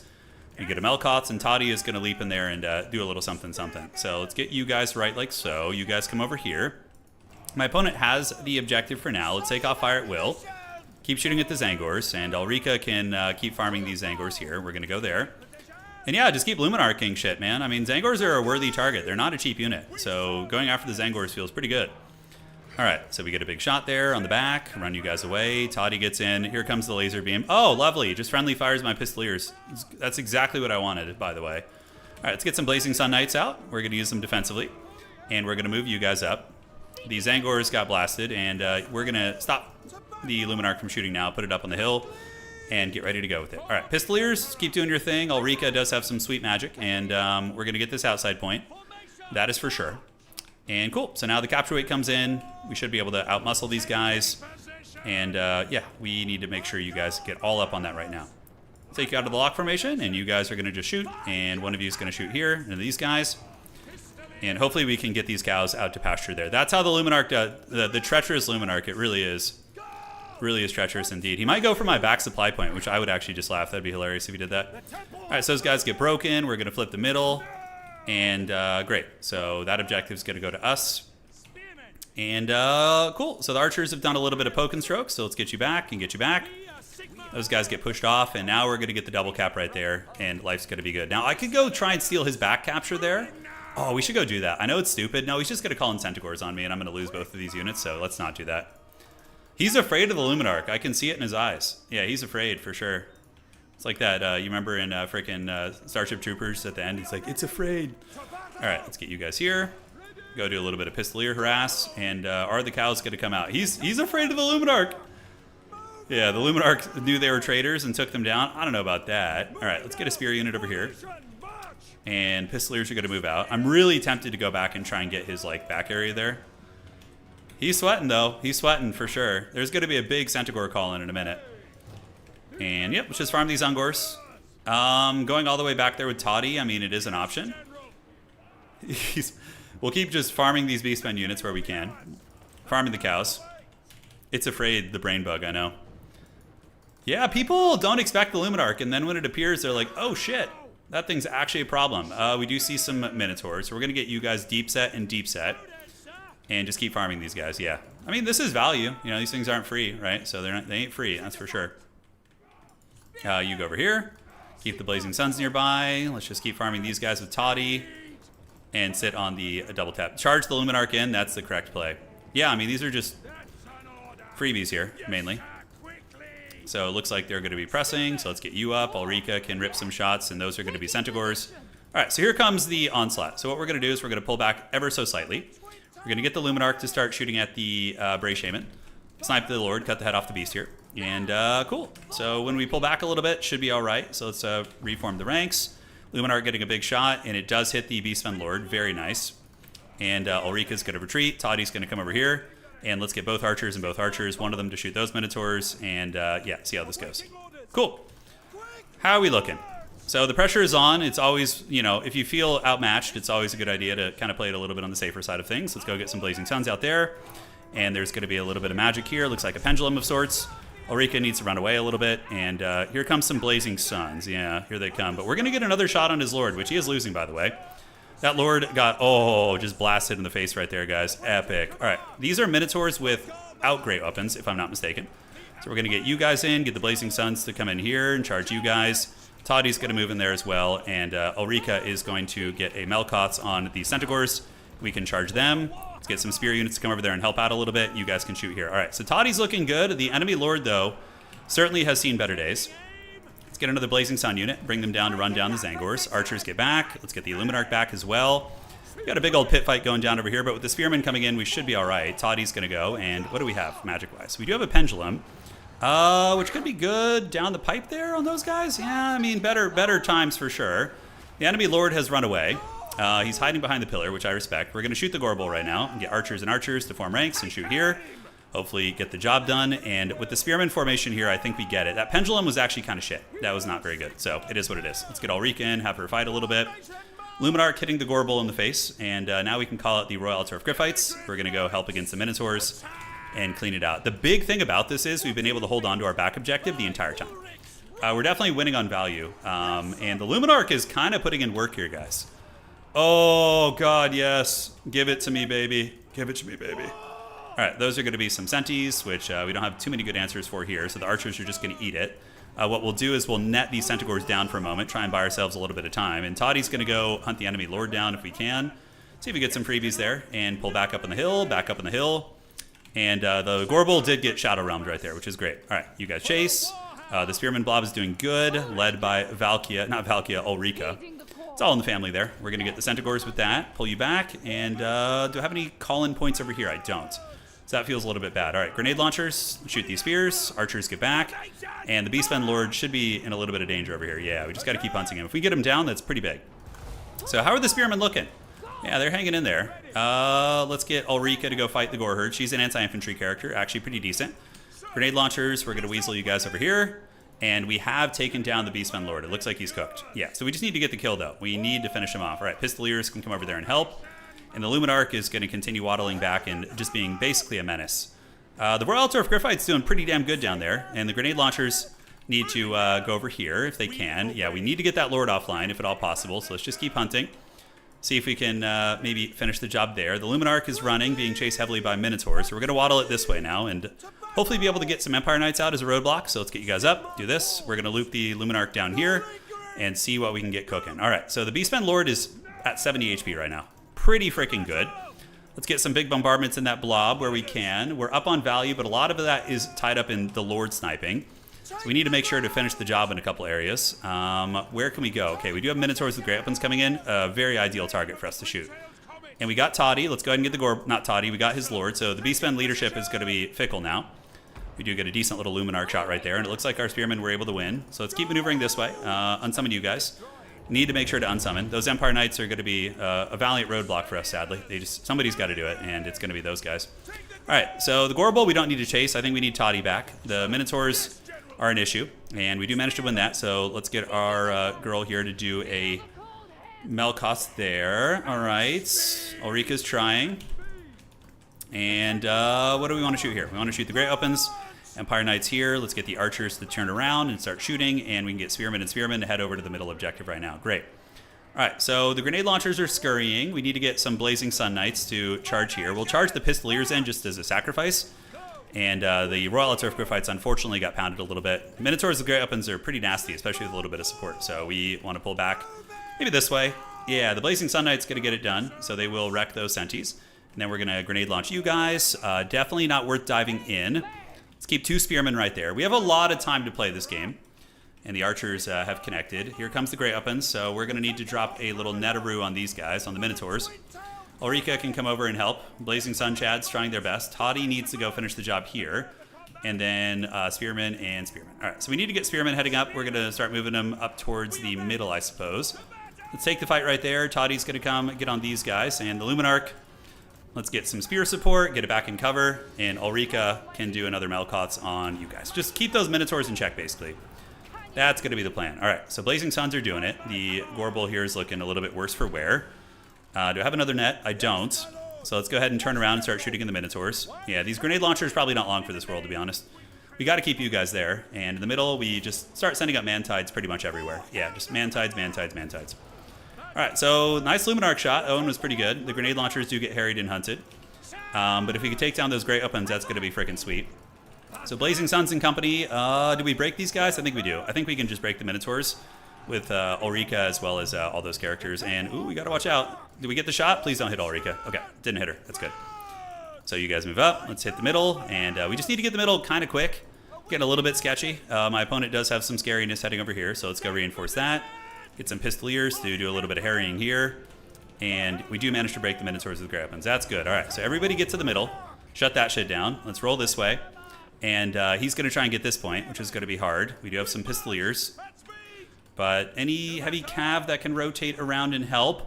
The Luminarch shot. What do we want to shoot? I don't know. Spearmen. Let's get 2 Spearmen over to the middle objective. We need to get this to stop the bleeding. And you guys can just shoot here. We're definitely on the brink of losing that outside objective. He's got some scary shit down there. All right, so call-in point is going to be Spearmen and Spearmen. Spearmen and Archers, just all hands on deck, basically. Yeah, all hands on deck. All right, so in the middle, how are we looking? We're going to shoot at the Lord again, because he's definitely asking to have that bread buttered. Spearmen are going to fight here. Let's go ahead and take Toddy over this way. Pistoliers are trying to help clear shit out, but we need to do this. Okay. So those guys are going, and then we're going to need to make a play for that objective. He's already planning a Helm's Deep, obviously. That's what he's got cooking here. So we're going to set you up. We do manage to hit the enemy Lord. Let's take our Luminarch over there. Toddy and company are going to need to re-secure this outside point, which is not going to be easy. We're running definitely danger low on time. Let's get you guys up, get you up. Despite some, what I perceive to be really, really good value trading in the beginning, it felt like we were incredibly favored. All right, so you guys go there. Let's go take our magic user over here. I think this side we should be able to get it with Boris's help. I think Boris will break all this. It's going to be a close game. It's going to be a very close game, actually. All right, on the other side, how's Luminarch looking? Luminarch is coming. We need to leave a Spearman on this point here, so we're going to leave this. And we're going to go ahead and get a Melkoth's on you, and the Luminarch can just rip a shot onto these guys. All right, so you guys stay on the middle point. Let's get right there. And the Empire Knights, don't know what we want to do with them quite yet. He's going to be rotating over there. Empire Mobility is good, but not as good as the Beastmen. Beastmen, one of the most annoying mobile factions to play against, that is for sure. So let's just keep running with the Pistoliers, and the Luminarch does get a decent little shot. Are we going to be able to break this side? That is the question. We got to basically play all fronts, which is very tough. So we're going to get all these guys going here. We've still not been able to get this point back yet. Toddy's trying his best, but we need to force path some Spearmen onto that objective. Let's get you guys under. Looking great. Spearmen holding here. Running out of time. We're out of touch and out of time. Let's get the Empire Cav to charge there. And do we have any more magic we can prep? Those guys are going for the outside point. The Spearmen are here now, so that's good. Anything that comes over here, I should be able to just mitigate. The Empire Heavy Cav are chasing. Looking good. So those Spearmen are here. We need to bring Toddy or keep him there a little bit longer. In the meantime, we can drop a Melkoth's on you. And we're going to go ahead and get some probably Blazing Sun Knights. I mean, we have some time, but not a whole lot, guys. Not a whole lot. So we're going to unsummon the Luminarch. That'll give us a nice little refund. Toddy's going to be chilling here. And yeah, he's just going to be prepping his Helm's Deep, basically. That's what it's going to be. And we just need to go all in on this side. So that's going to give us a nice refund. So now we can get the Griffites and go take a big pit fight over here on this objective and hope for the best. All right, so Pendulum, we're going to do it right down here. Toddy's coming, and let's get you guys in. Get Spearmen in. There we go. Empire guys can go ahead and pull back this way. Let's let the Spearmen fight there. And I think our boys can hold it over there. I don't know. We're going to find out. But that Pendulum was pretty damn good. And thankfully, he's going to only get one of the units here. All right, so we're in. We're in. Let's get the Demogryph Knights to pile in and fight too. And hope for the best. This is going to be dodgy, though. It's going to be very, very sketchy. Basically, the only thing we can really afford to call in is going to be, yeah, Demi's going to charge. Let's pull him back a little bit. Archers can shoot at you guys. We're going to get on the Demogryphs with great weapons. They're not Demis, but whatever the hell those things are. Ulrika's trying, and we are holding on pretty much every front. Archers can get in. The Empire Knights over there are holding. And do we save up for Blazing Suns to be a little bit more impactful? We don't have time. We got to go. Yeah. We don't have time. But the Demis are doing well. The Spearmen are fighting valiantly. We need Toddy to win. We do have a good assassin. So let's see if we can maybe break this position open a little bit. Empire Knights can charge into the Centaurs with great weapons. And the capture weight is actually in our favor, which is interesting. It's a winnable game. Yeah, I think we just need capture weight. We can't really afford to wait around too much. All right, so the big dogs are in. We do manage to break that position. We have a huge Terror Death Star, by the way. So let's get you guys up on the point.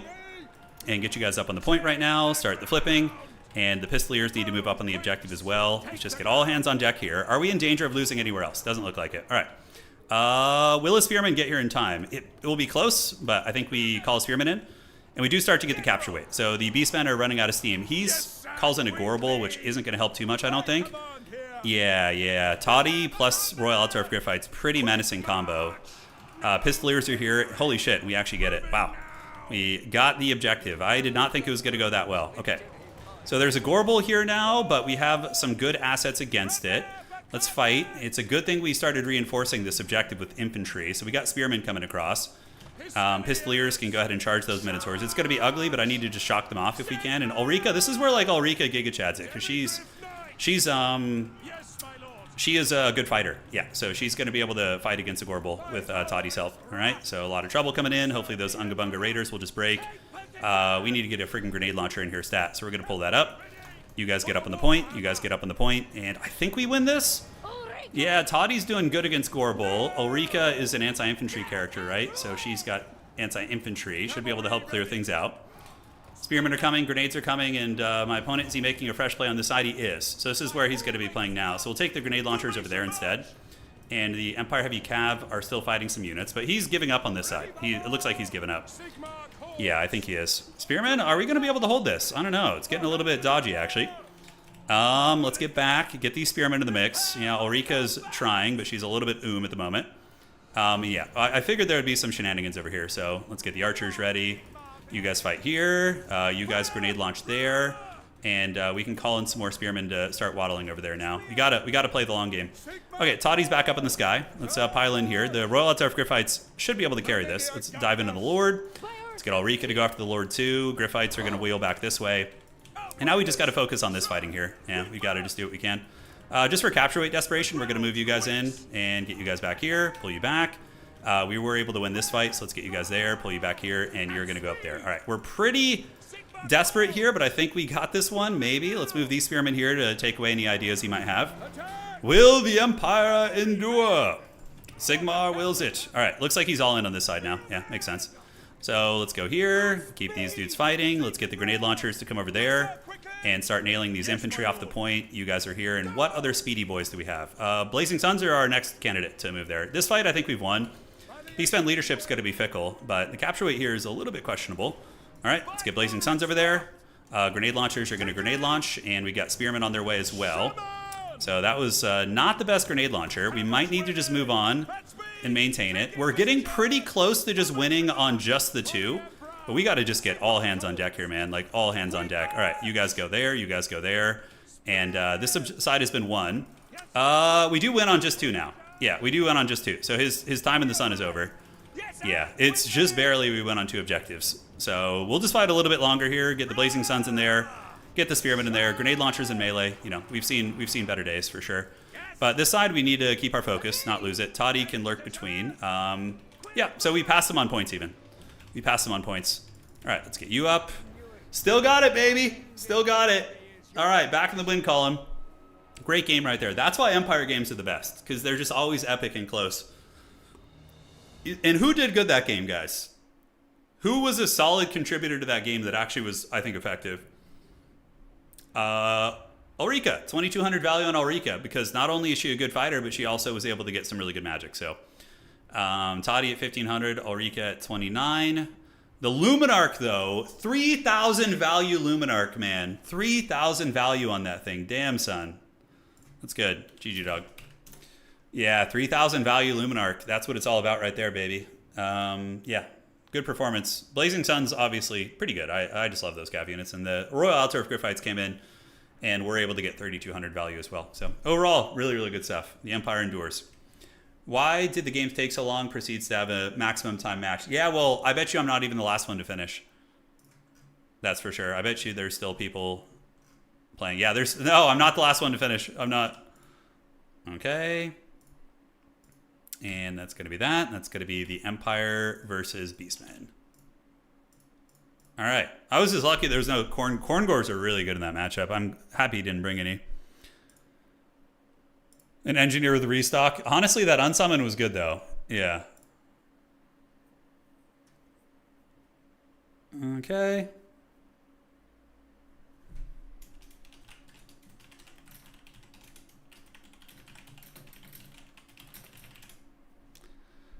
All right, outstanding.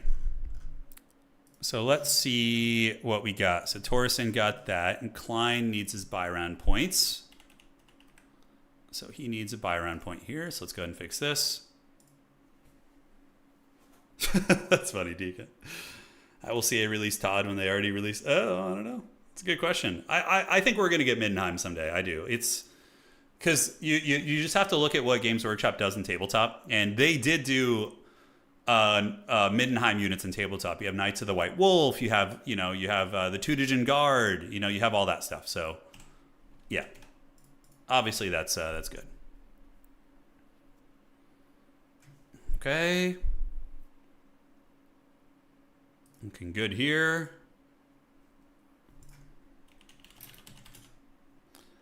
Cool. And just waiting on Space Pope and the dreaded RTS Joe to finish their game. So far, Danakin is undefeated. No surprises. Let me see if RTS Joe is done. Let me know when done. Okay, and we just got one more game. I think if they could find a way to add Toddy and Musion, that'd be sick. Musion, I think, would be a huge flavor win and would be an extremely popular update. And obviously Middenheim, anything that's like Empire adjacent, I think gets a lot of play. I think like the most played campaign through the course of like all the games is probably Karl Franz, like straight up. Like even with newer campaigns, people always go back and play the big Chad, Prince and Emperor. Yeah, I don't think Musion's going to happen, but I do think Middenheim is very likely. Yeah, I do indeed. What do you guys think about a Sartosa campaign though, huh? I think that sounds like a lot of fun. Sartosa. I do want to check that out, but I don't think we have time right now. So Nanu's Pirates of Sartosa overhaul. Yeah, and Magritte Company, they look really cool. So they got some Southern Realms elements in the Hullbreaker cannon. Oh man, sign me up for that. Empire still #1. Yeah, it's just so fun playing like regular humans against all the monsters, you know. Yeah, no, I know about the StarCraft tabletop game. I've been following it. The game I'm really going balls deep in right now, though, tabletop wise, is Trench Crusade. It's so fun. Trench Crusade new minis. Yeah, they just announced what is it? Trench Crusade new box, I think is it box set. Yeah, the Carcass Front Awaits. I mean, okay. I'm going to show you guys something. This is the new Trench Crusade starter box that they're coming out with in July. That is like the most retro 40K art ever. Obviously, the guys who made this game came from Mordheim, I think. I think the guys who made Trench Crusade come from old school Mordheim or one of the old Games Workshop games, but the art is very 40K. But yeah, I just love the setting and the universe, and the models are great. Yeah, it's a really, really fun game. I can't recommend it enough, guys. Me and the homies, yeah, this is like a Plague Pilgrim Warband, the Procession of the Sacred Affliction. Yeah. Protected by, you can read all the details here, but a big old campaign. I'm telling you guys, it's really fun. It's really, really fun. Mordheim was an amazing game. Someday I do want to get in and play some Mordheim. I never played it, but I have a ton of Old World minis. I have Chaos Dwarves, Tomb Kings, Empire, and Warriors of Chaos. So I think it wouldn't be hard to get some warbands together, play some Mordheim. Yeah, one of the dudes was the principal designer for Mordheim. Yeah, makes sense. The progression is amazing on Trench Crusade. Like, it's so fun. All right, guys. Let's see if we can get in the, a winning record tonight. That was our goal. We played some top-tier players and, had some good fights, but tough losses too. All right, let's get the brackets. Yeah, looks fine, and we're advancing the Swiss. You've been wondering what it's about. It's so fun, yeah. So I have 2 warbands in Trench Crusade. I have the Red Brigade of New Antioch, and then I have Heretic Legion. Yeah, it's so fun, dude. It's my favorite tabletop game right now. We got Turtles Army. This guy's good. He's really good. All right, we got a hard fight on our hands. It's going to be fun. Goblins, round 5. So Turtles Army is going to be my opponent here. Okay, so Turtles Army. We're up. All right, so I will be banning first. We have some cool new maps in the mix. Pit of Treasures, Temple of Usirian, and the Black Art Classic.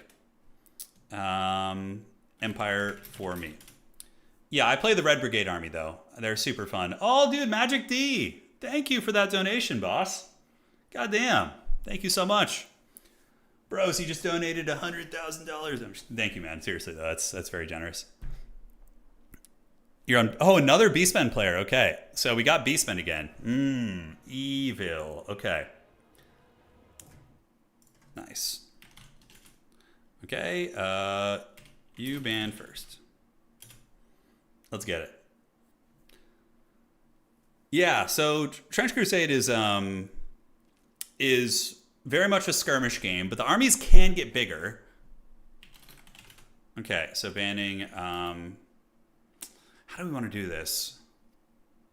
Temple of Usirian.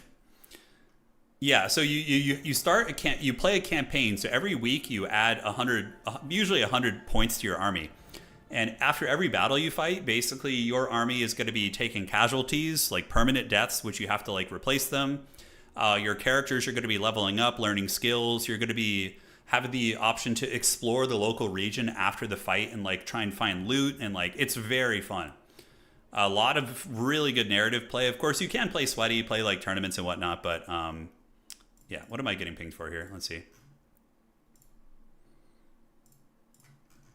Okay, let's see here. All right. So we're going to play Black Ark, which is the map I actually wanted to play. So we got another Beastmen, Chad, by the way. Another Beastmen here.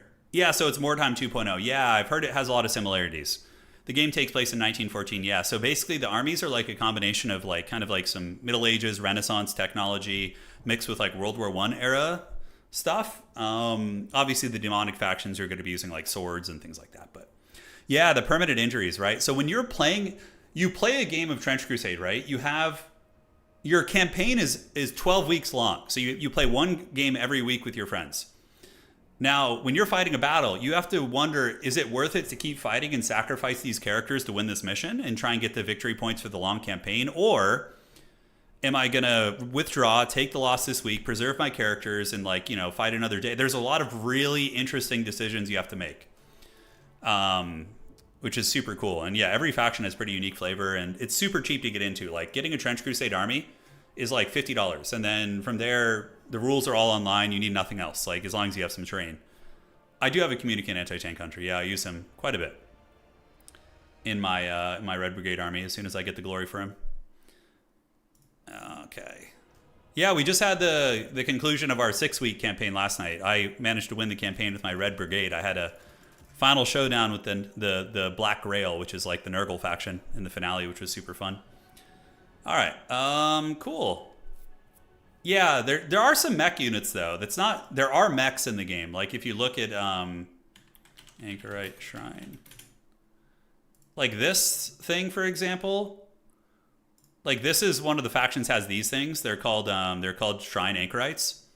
That's what they look like in tabletop. So yeah, there are mechs in the game. This is a good guy unit, by the way.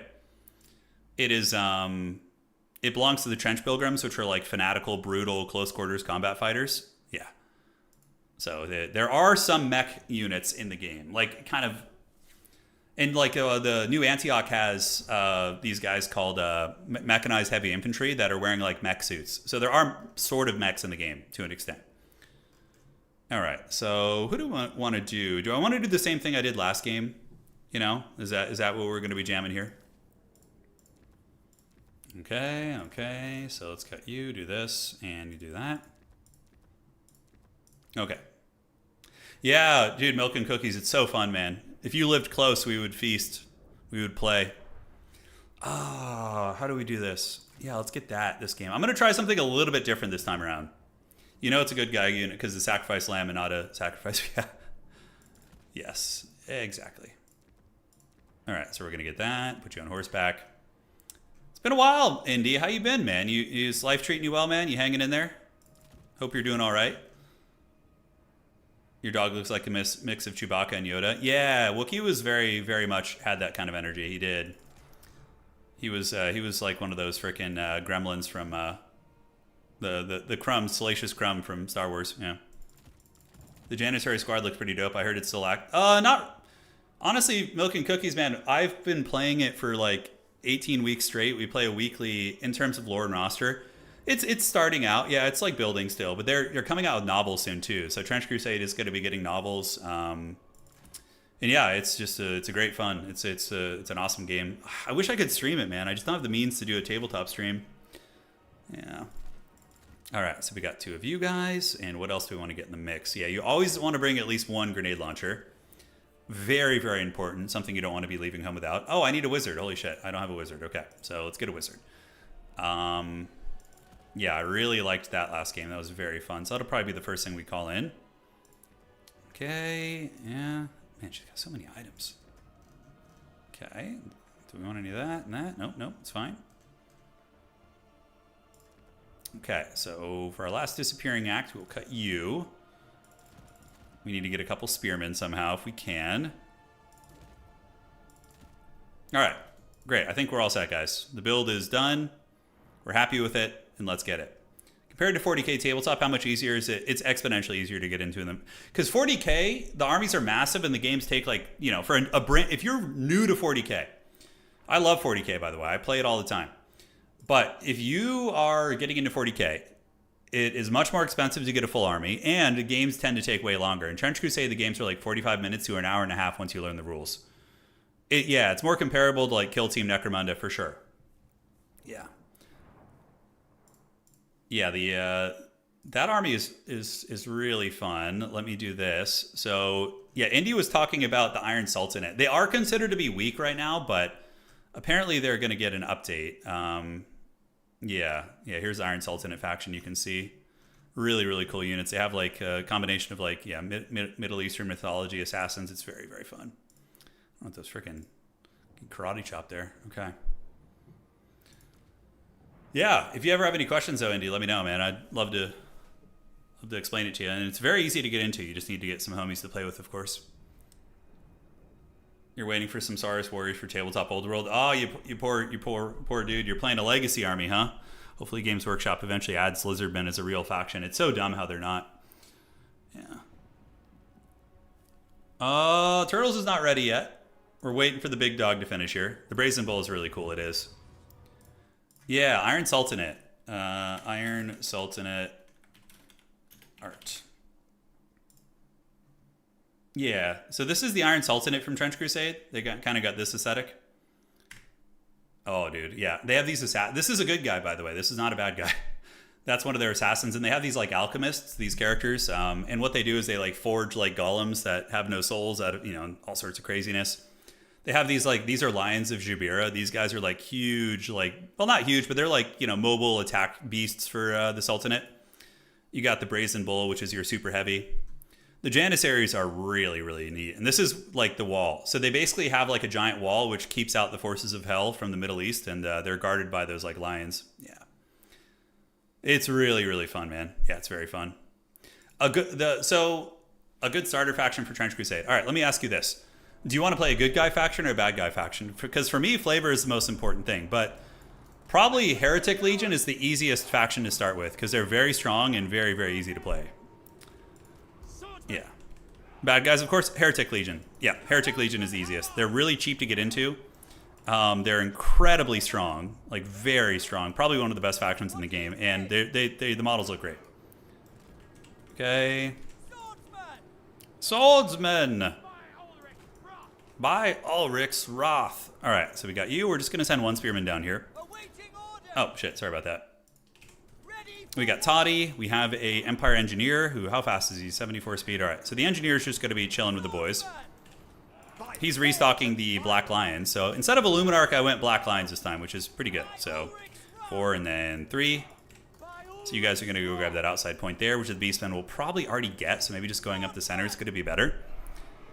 Let's do it, man. Yeah, the Black Lions are really fun, man. We're bringing all the cool Empire toys tonight. Just all the goodies. Indy, are you going to cover... You're going to cover Dawn of War 4 when that comes out? I assume you will. I think we'll all have to get some fun games in with that. That'll be a good time. Very well. Very well. Ready for war. Ready for war. Okay, so let's move up. We got the Black Lions. Toddy is ready to go. Let's move you guys here. We're going to get the Spearmen heading down to that point. All right, so... It is a Doom Bull with Butchers of Chattengard and Razorgores. The rest of the army is probably invisible, like Ungors and stuff, so... The Beastmen's revenge. Don't say that. No revenge for the Beastmen. No, they're not... We don't want the Beastmen to win this. So we're going to hang on the side of the objective, just go wait there, and we're going to take the Black Lions up and start ripping shots. We are going to do it to it. For sure, Dow 4 should be a good time. Hopefully they get post-launch support. Yeah, hopefully it doesn't get abandoned like frickin' Iron Harvest kind of did. And Dawn of War 3, which of course was Relic. It's a different company, so we got to cut him some slack there.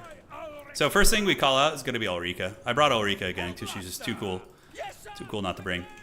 Got to represent my my wife's Slavic people.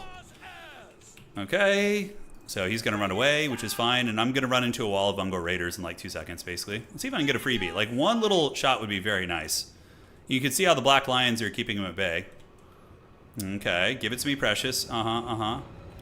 Are we going to get it? Yes, it looks like it. Nice. And we do actually get a fair amount of damage off the Lord, and we do have more capture weight than he does here. It's funny. And let's be really careful with the Black Lions. Now let's shoot his character. I kind of wish I had brought the Luminarch, but this is like a safer bet, basically. All right, let's get Ulrika up on her horse. We're going to shoot the Harry Potter here. And my opponent with the MLG Pro Gamer dodges. I love it. Here comes the Ungabunga Raider, so we don't want to fight down here, really. It's just sketchy. So we could bring our Black Lions down there and go try and push them off the low ground. We'll have to see. I think I'm going to bring the Pistoliers here, just kind of retreat and let them have the high ground for now. And just value farm, man. Yeah, we're just going to farm the big money. Now, the one scary thing about this map is he can call in really, really cost-effective reinforcement positions. So we're going to get you here. Dodge with the Black Lions. We don't want to be eating those shots. Pistoliers are at the ready, General. And eventually we can call in grenade launchers to harry the low ground objective. And it does look like some Centaurs are coming to try and chase me here, which we honestly should be fine. Yeah, should be able to get back. Because we just get them with our own Melkoths. So those bad boys down. The black lions are going to retreat. And now we turn about face and we shoot them. And Ulrika is going to be chilling while the Pistoliers roll up. Okay. So we need to get some heavy cav out now. So we're going to go ahead and get some Empire Knights. Call them up. And great. So we're here. Ulrika's chilling. Let's go ahead and form ranks. Get the Pistoliers to do their thing. And the black lions can continue feasting. And we shoot you guys, send Toddy in there. If he's going to run away from me, then I can just, you know, poke and harass a little bit. Let's have Ulrika just use her bow and shoot those guys down, while you guys just poke on the periphery here. All right, so the heavy cav are on their way up. We have our Engineer of Doom. We're just going to fly overhead, pretend we're interested. And how are the Black Lions doing? Yeah, they're shooting. Just farm as much value as we possibly can. Because remember, I have freaking restock, so we're going to be able to restock all our shit here. So Toddy is creeping. Ulrika is still getting some good damage in there. I would love to get a Melkoth, but I have to get a little bit closer, which feels bad. So we'll keep shooting with the bow. And yeah, Pistoliers doing God knows what. Looks like down here my opponent's going for it. So kind of tempted to get some grenade launcher play out there, honestly. His Lord is almost dead, though. He is getting blasted by those Black Lions, and that is a huge win for us. As a matter of fact, we could just snipe the Lord a little bit. Let's go after his Brave Shaman here. You see how he's being, like, really cautious? And I think we just call it a grenade launcher here. Yeah, let's get the grenade launcher, and we're going to go blast those Ungors into another dimension. So Toddy's coming. The Black Lions have chased off the Lord. So now let's start shooting the Butchers of Chadengard, because his instinct is going to be to bring them in right now, right? He's going to want to bring them in. Ulrika on her bow can shoot them as well, and we're getting some good value in there. Yeah, the grenade launchers come out. We don't want any of that smoke, though, so we're just going to come up here. I'm just going to commit to playing the high ground over here. Oh, shit. Oh, shit. We got to be careful. All right, so Doombull's running in. And, yeah, we got his character down. We're just kind of picking him apart a little bit. Feels good. And it looks like something sneaky was called out there, so that's fine. Let's get the archers to come up and start shooting here. Ulrika is doing her thing, so let's get her to snipe. The Beastman Lord is low, and now my opponent's going to be coming for me. So he's moving up. We have the grenade launchers here. Let's form ranks here. And that is a hell of a lot of Beastmen. All right, so we got beasts all over the place right now. So we're going to get you with the Melkoths. Keep kiting here. Toddy's going to come back this way, and the Black Lions can turn about face, start ripping shots into the Centaurs, while the archers will hopefully just take down his archers. We'll see. We'll see how it goes. All right, shoot you guys. Get ready and get ready. So we're going to fight on all fronts. Toddy's going to come in and intercept those chariots if he can. We'll see how that ends up going. We do get a good one right there, and probably actually just using the Empire Heavy Cav to deal with that's going to be a little bit better. And great. Let's get you guys in. And now what we need to do is get some Blazing Sun Chads in to actually clean up the Beastmen units, like, effectively, right? So grenade launchers in the pocket, and Ulrika is going to drop a big old Pit of Shades right here and just help out. So it should be good. And we do have some Centaurs, so let's get you back. Blazing Suns are going to run you down. Pistoliers keep kiting. We'll get Ulrika to go here. And Toddy's going to go help try and break that chariot right now. See if he can. All right, back you go. The Black Lions are kind of in the pocket a little bit, which I don't like, so we're going to get them back. We see some scariness coming, and there are going to be Sentis coming from the low ground here. So grenade launchers are here. Let's grenade launch them a little bit, get the Black Lions back, start ripping shots into you guys. And Spearmen can form ranks here. Okay, let's see how this goes. Engineer can also do his thing. Let's get restock on cooldown, by the way. Toddy fighting a hard fight here. It looks like the Beastman Lord is on his way back. Going to be a little bit messy. But, yeah, of course we're losing a little bit of ground. It's to be expected. That's to be expected here. So we need to basically just reinforce here and make sure we don't lose our back objective. That's going to be the play. So we're going to get you guys up. We're going to get the Black Lions back to retreat. And we're going to fight here, fight here. The Beastmen coming pretty hard in the paint. The enemy Lord is there. If I could just snipe him out, it's going to be a really bad time for the Beastmen. They're going to be extremely sad cows. Melkoths on Goreherds, sure, we're just going to wear him down real quick, get behind you. And the Beastman Lord getting popped in the face.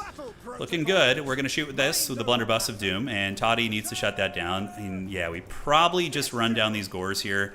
Do a little something. Blazing Sun Knights, let's get him around the back. Get into maybe some of the archers in here, or... Not sure how we want to play this, but the Beastman Lord is running for the hills, so he is going to be kind of out of the picture for now. Pistolier's doing a little bit of a run by there. We got Spearmen coming, so let's get all three of these Spearmen to get up and try and reclaim this objective, which isn't going to be easy. It's a shame I didn't get a finish on that Lord. Let's go see if we can actually finish him off, because the leadership discouraging would be pretty massive. All right, so grenades. Pistoliers have done their job, kind of using them like Rough Riders a little bit. Let's get you in combat here. We do have a Pit of Shades. Melkoth's here, and then we can get another unit here with the Pit of Shades and get the little 2-for-1 there. Those are going to be Sentis without great weapons, so the Blazing Sun Knights should be able to fold them up and end their careers. All right, let's go grenade launch you guys, and we got Spearmen coming. Yeah, a couple of those bad boys are going to move up to the point. It's going to be a lot of capture weight. The cows got nailed by a couple nasty spells. Black lions still have a lot of value to give, by the way, and I am down on value a little bit here, but we're going to call in some free company militia. Send them to the side point here. Grenade launchers need to flee, and you guys can go attack here. Toddy's trying to fight to get his point back here. The Blazing Sun Knights should trade pretty damn well. We do have some chariots behind us, which is annoying. They're really, really tricky to deal with. But the Butchers of Kalkengard need to be put down here, so we're going to try and get them. All right, Black Lions come this way. Spearmen come and get on the Centaurs. Pistoliers retreat back. And hopefully those free company chads will make it. And let's call it a Blazing Sun Knight to help us get that point. We need to get back on the board, right? And the Butchers of Chatengard should die. Ulrika, like I said, is a good fighter, so she should be very, very good here. Black Lions, I need to recover them if I can. Let's move in, attack with the Pistoliers, try and provide some screening. Really don't want to be losing any more models here. And we're going to get you guys in, intercept the chariots. Kind of janky, but it is what it is. We're pretty well ahead on value, and my opponent's lord is in shambles, basically. Toddy is dealing with those big boys, and we finally managed to get the Black Lions away. Let's turn around, get a big shot right here, unsummon you guys back to the pits, and great. So that point should be ours, and so should the home point. So we should still win on just the 2. So I'm going to reinforce here, get some jank units over there. Any magic that we want to cast, probably save up for a Pit of Shades is going to be a bit better. Pistoliers, let's get them out of combat here. Although they are finishing off the chariots, let's get you guys up. And the Black Lions, I don't know why they're not shooting. I gave them an attack order.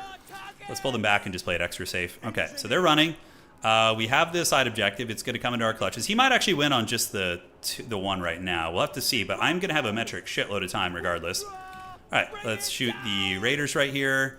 Capture weight's a little bit sketchy. Do I have any Vanguard I could call in? I do not. Feels bad. So the Blazing Sun Chads need to come back under here now. Run you guys down. Let's get you guys in the mix, and you guys reinforce that. So now, yeah, we're going to have to triple cap this man. It's not going to be easy. It ain't going to be easy. All right, so let's get a Empire Knight. Call you guys out. So you guys are going to run. Let's get you back. And Spearmen head up to the point. Toddy's just barely hanging in there, but this is why we brought Pit of Shades. Those are mainly chaff units, but still getting rid of them is going to be nice. Pistoliers will unsummon you, and it looks like the Empire Heavy Cav have done their job. So let's get the Black Lions to shoot. Move 2 of you guys up here. Ooh, it's actually really close as to whether or not I win on just the 1, but yeah, I think he does. And he's definitely getting outvalued, though, so I think I have enough time for... We got to invest in the long game, guys, like the real long game here. So we're going to send, like, slow-ass state troopers all the way across the map. We're going to unsummon you guys. Pistoliers can be unsummoned as well. Let's get these spears in there. Blazing Sun Chads, go handle those Razor Gores. Let's get you guys in combat with the Ungabunga Raiders, and you guys come across here. Ulrika, do I have enough for any other magic? Yeah, oh shit, I didn't notice how bad Toddy was getting smacked up in there. Oh, that's not good. Oh shit, okay. Well, this game just got sketchy. I thought Toddy was totally fine. I was definitely not looking in the right place. We'll see if he can escape. The Butchers of Kalkengard, I thought I was totally fine with spear support, but yeah, I was wrong. I was dead wrong, guys. Okay, so the Cav are fighting pretty well over there. The objective is still in flux. If we can rally Toddy, that's going to be big, because he could definitely come back and still make a difference. The big Cav charge there, pretty cute, but is it going to be enough? Our state troopers are nowhere to be found at the moment. And do we want grenade launchers? I think we do. Grenade launchers are going to be a really nice momentum piece. And hopefully help us break through some of the riffraff that we do have in here. So Centaurs, Spearmen are coming. Come on, Toddy, rally. We need you, buddy. We need you to rally. We need you to rally. Over here on this point, we do have swordsmen and some other scary pieces. Come on, Toddy. At least Ulrika's doing it, you know. She's hanging in there like a champ. Oh, there were some corn gores in the mix. I didn't see them. Okay. These guys should break in a second. Or not. Or they're just going to rally and fight and be a problem. We're in big trouble. Yeah, we're in trouble, actually. It's not going quite as smoothly as I would have liked. Do I have any units I can call in here to deal with this guy? Not really. I only have 600, so we're going to call in a Pistolier, actually, which is super haggard. Have him fight here. Toddy coming back gives us like a glimmer of hope, guys. Like a very small glimmer. Okay, so the Spearmen can fight it out here. We're going to go ahead and do another Melkoths on you guys. Because we're also in danger of losing that low ground objective too, right? It's not a lot of good stuff going on here, guys. Not a lot of good stuff. All right, let's fight the Centaurs. See if we can win that one out. Oh, Toddy, he broke for some reason. Shit, that's not... Okay, we just lost. Yeah, GG. Yeah, really good game, though, regardless. The Luminarch, honestly, might have been better. I think we're cooked now, though. The value is really close, but losing Toddy in that fight, it cost me the game. I wasn't paying close enough attention. He caught me slipping. And the Black Lions got taken offline, too. Feels bad. So what can I call in to help? I mean, Ulrika's trying her best. The Blazing Sun Knight's not doing badly down there. Let's call in some Vanguard units, some Pistoliers, I guess. But we're folding because of leadership. GG, well played. GG, well played. Yeah, he played a really good game, dude. It was great. Good match. Good match. So our losses tonight. were good ones. They weren't feel bad losses. They were contested games, and we just blundered with Toddy. Although I still think I would have lost, honestly, even with Toddy. I didn't notice the corn gores in the mix. I'm gonna keep fighting a little bit longer, see if there's any magic we can work. Let's give the restock to the Black Lions here, who probably honestly have gotten some pretty amazing value. Let's get you here, do this, and do that. Toddy does heal, actually. He does. Well, not in that situation, but yeah, you get the idea. Yeah, the corn gores were kind of a problem. I don't think I noticed them. And here, we just got folded up there. Just absolutely folded up. Let's get you guys around the side, see if they can do anything here. Ulrika, 20, dude, Ulrika, 2,800 value. I think if we've learned anything tonight, it's that Ulrika's not terrible in multiplayer. And then the Black Lions also got 2,400 value too. So the rest of our army performed worse. Almost makes me think like some halberd play could have been good too. Let's shoot there, and yeah, he's got us. He's got us. Well played, dude. All right, guys. So fasten your seatbelts. Get ready for the semifinals and grand finals. We probably do not see this Beastman player because I think he had a middling record like myself in this tournament, but we'll see what we can find. Fun games though. Obviously, this is not a meta build against Beastmen. I was kind of experimenting since I had no chance of getting top 4. But the Black Lions weren't bad. Probably you just cut restock. Yeah, wagons are just so good in that matchup. Probably war wagon spam is the way still, but it's just so boring. Ugh. All right, guys, GG well played, and let's go ahead and see if we're ready for the next round. We should be in a second. Now we're refreshing, and yeah, the finals are coming in. Minoft, maybe fix his points here. See what that looks like. Yeah, it's definitely a winnable matchup. Beastmen are favored against Empire, but it's like 45-55. It's not that bad, if you ask me. So Minoft should have how many wins? Let me check, guys. I got to do some 1, 2, 3. Should only have 3. He's got too many wins. Okay. Yeah, man, I'm very excited for Dow 4 though, Indy. That's gonna be a good time. Oh, I just hope there's like a degree of balance. Like I hope they just don't throw multiplayer to the dogs, you know? Because the multiplayer people will often stick around for years and play, you know? Yeah. It does, Rhino, although it did get a lot of value. Yeah, real scrapper games from the Empire tonight, yes. Okay, so let's add that up. And see what's up next. Okay, so that adminning is done. Top 4 is looking to be Danakin. So obviously, former world champion is in the top 4. Attack speed enjoyer, Adlering looking like they're going to be in there too. Yeah, you going to play the Necrons, dog? Is that your game plan, Indy? Yes. Hey, join the club, Lucas. Empire is a very hard faction to play. They're definitely on the lower middle lower tier, but they can get it done. They can get it done. Oh, I never killed his lord, by the way. It looks like his lord rallied and never ran off the map. I might have been able to actually win if his lord had died. Maybe. Report. Okay. Toddy lost his good eye. He did. Okay. And looks fine.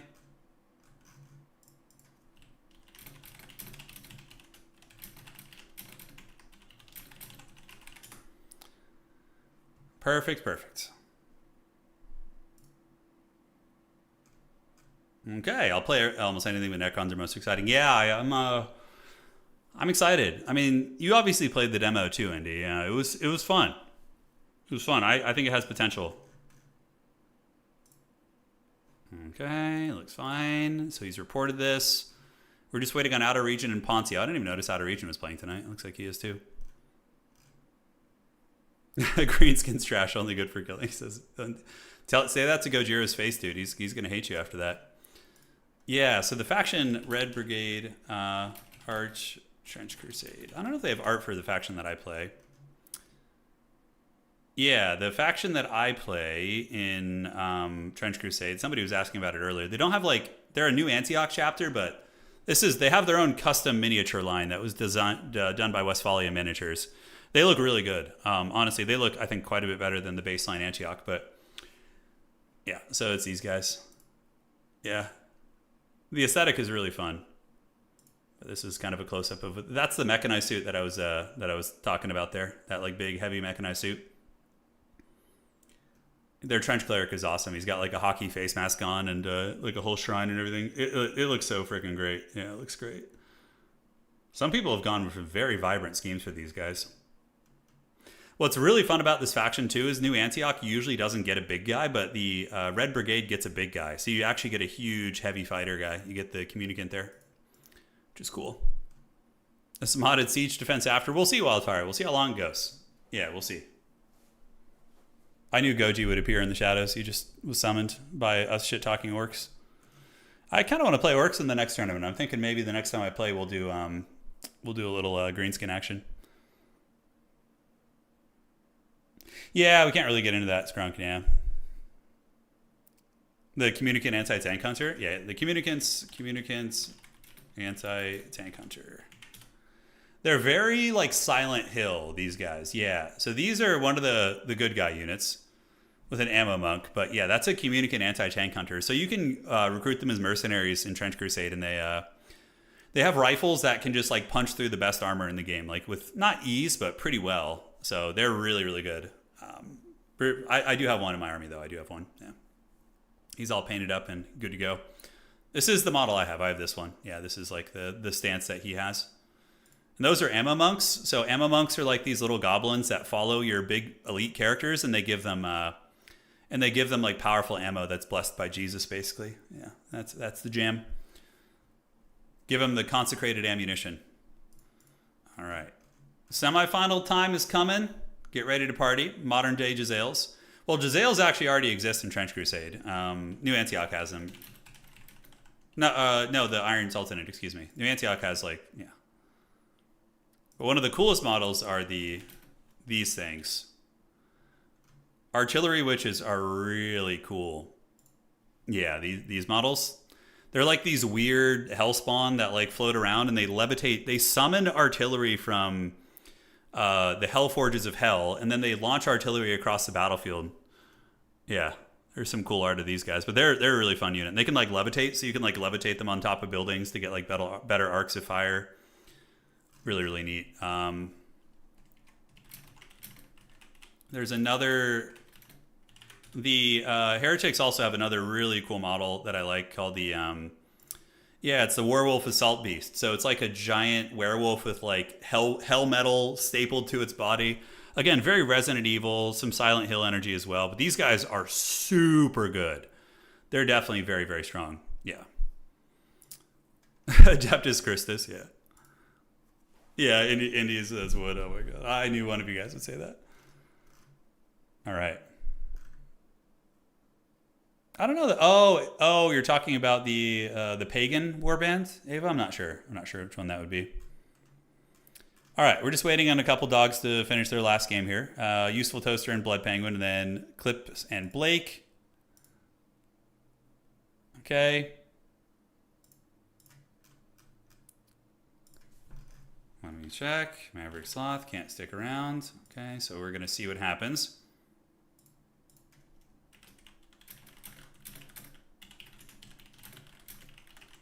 Great. All right. That model is metal. Yeah, it's good. It's really, really good. The New Antioch Gunslinger. There's a really cool, unique character that the Red Brigade has, which is he's a lieutenant, but he gets access to like dual wielding pistols. Yeah, this is the model. Let me see where I can find it. Yeah, so this is the core model. It's like a huge dude in a power suit, dual wielding automatic pistols. It's so incredibly cool. And this is like I don't know if that's the actual model. Yeah, but he looks kind of like this. Yeah, very, very like John Wick kind of energy. Yeah. And if you're into the Empire aesthetic, you have the one sec, Free State of Prussia.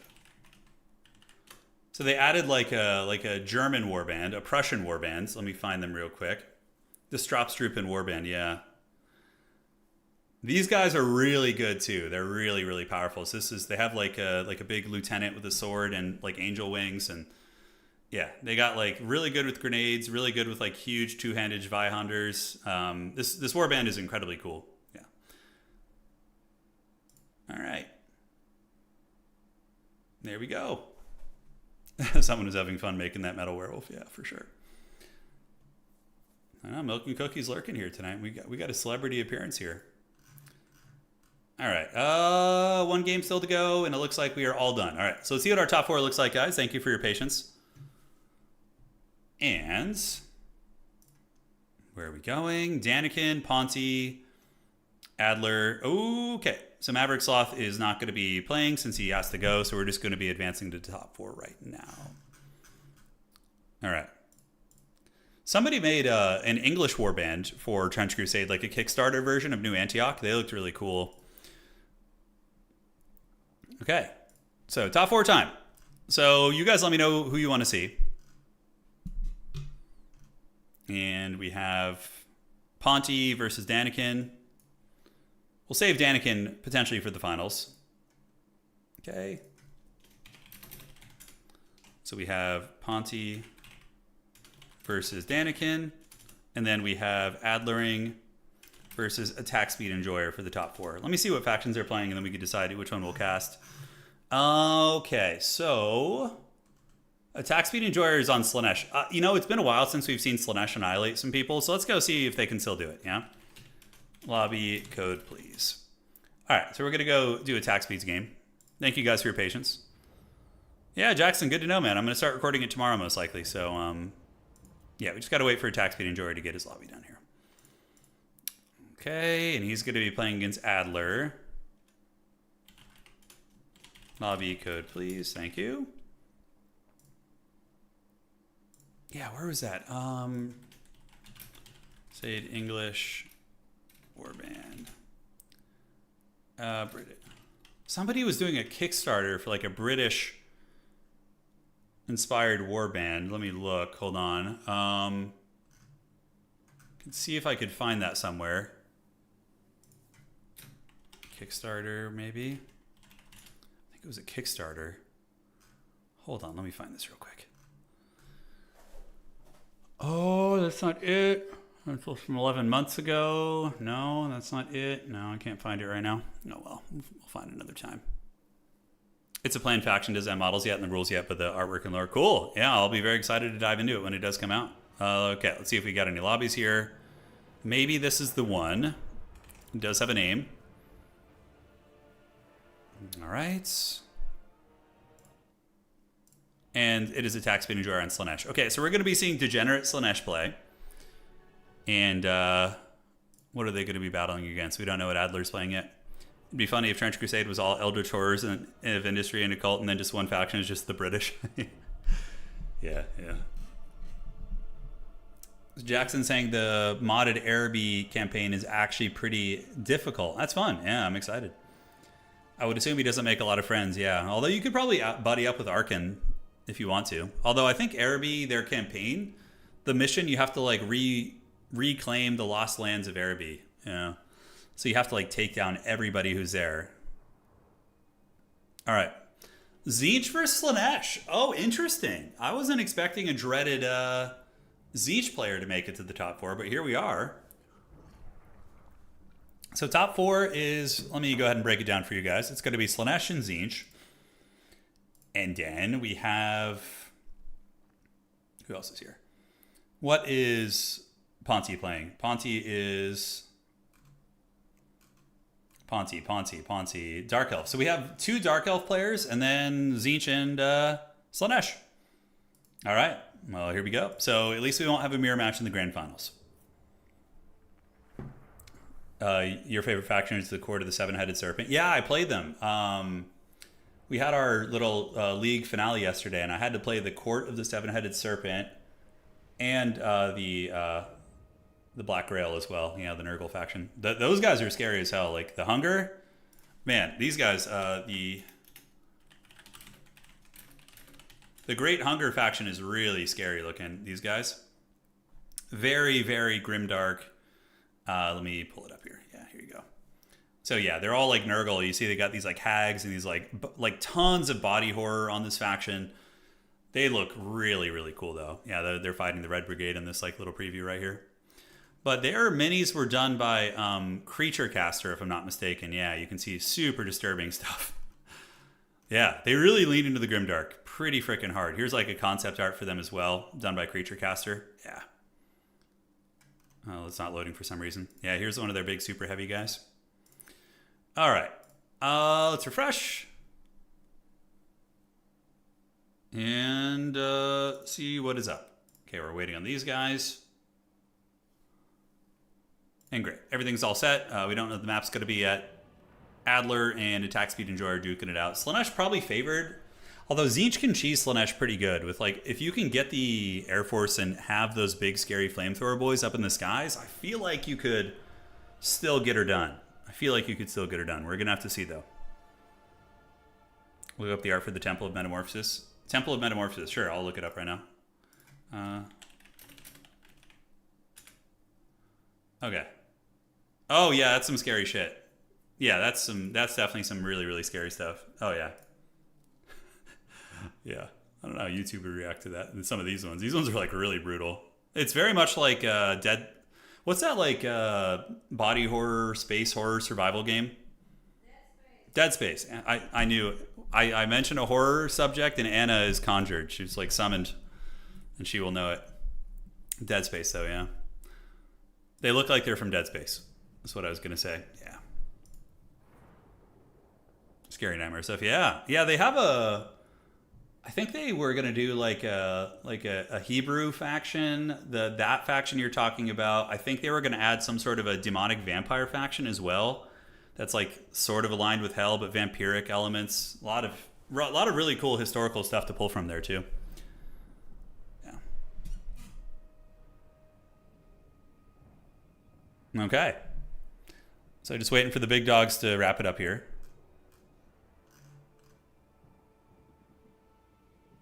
Mass Effect also has some body disturbance. Yeah, yeah. I never played Mass Effect. Did you ever play Mass Effect? Darling? Yeah, you dabbled? Yeah. I never played that one. Never got too into those. Tzeentch is ready. Really want to start peeking into the builds here, but we will be patient and wait with all of you guys. You know, it's a casual tournament, so I'd be surprised if they were stream sniping each other, but you never know. Okay, so Adler's ready. Attack Speed Enjoyer. Most likely going to bring... I mean, this is a Sigvald matchup, actually.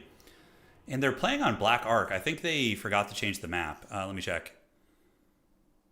Yeah, they forgot to change the map. Let me message him. Wrong map. And wrong map. Okay, because Black Ark isn't a semifinal map, so they would not be playing on this one. Yes, yes. We got a remaster. Which game did we get a remaster of? All right. Are they on Twilight Forest? Looks like they might be. Okay. So Twilight Forest is a bit of a different map. Basically, there's like 3 hills you fight over. It's like Itza, but with hills and a little bit of forest and rock line of sight. So direct fire shooting, not quite as good on this map. Not quite as good. Yeah, I never played the Dead Space games. I did watch... Many years ago, there was like an animated... Did you ever watch the animated Dead Space movie, darling? Yeah, I think we watched that. Yeah. Yeah, I remember thinking that was fine. Although I didn't play the game, so I don't know if it like did a disservice to the actual story. Yeah, not sure. Anyone who plays Slaanesh is prepared to play dirty. Yeah, Attack Speed Enjoyer tends to play evil factions. He'll play Slaanesh, he'll play Wood Elves, he plays all the really annoying OP factions. And here we go. Let's get it. Let's freaking break it down, dude. Let's see what's cooking. All right, guys. So it begins. Tzeentch versus Slaanesh. And the battle is upon us. It is a very dark map, but it looks cool. You have these 3 objectives on the hills. So Unados and Trace, side by side. And yeah, it's actually a pretty cool map. You got like these giant trees, and then, oh, this is a pretty beautiful landscape. I don't know if they could like mod in the twin more sleep moon there. I think that'd be really cool, the twin moons. Yeah, you have these like kind of, look at this. Yeah, you go up here, you have these like cool, is there something in that cage there? I think I can go higher than this. Yeah, I think I'm about as high as you can get on the map. Which is that like a pyre? Is there something burning in there? I'm not sure.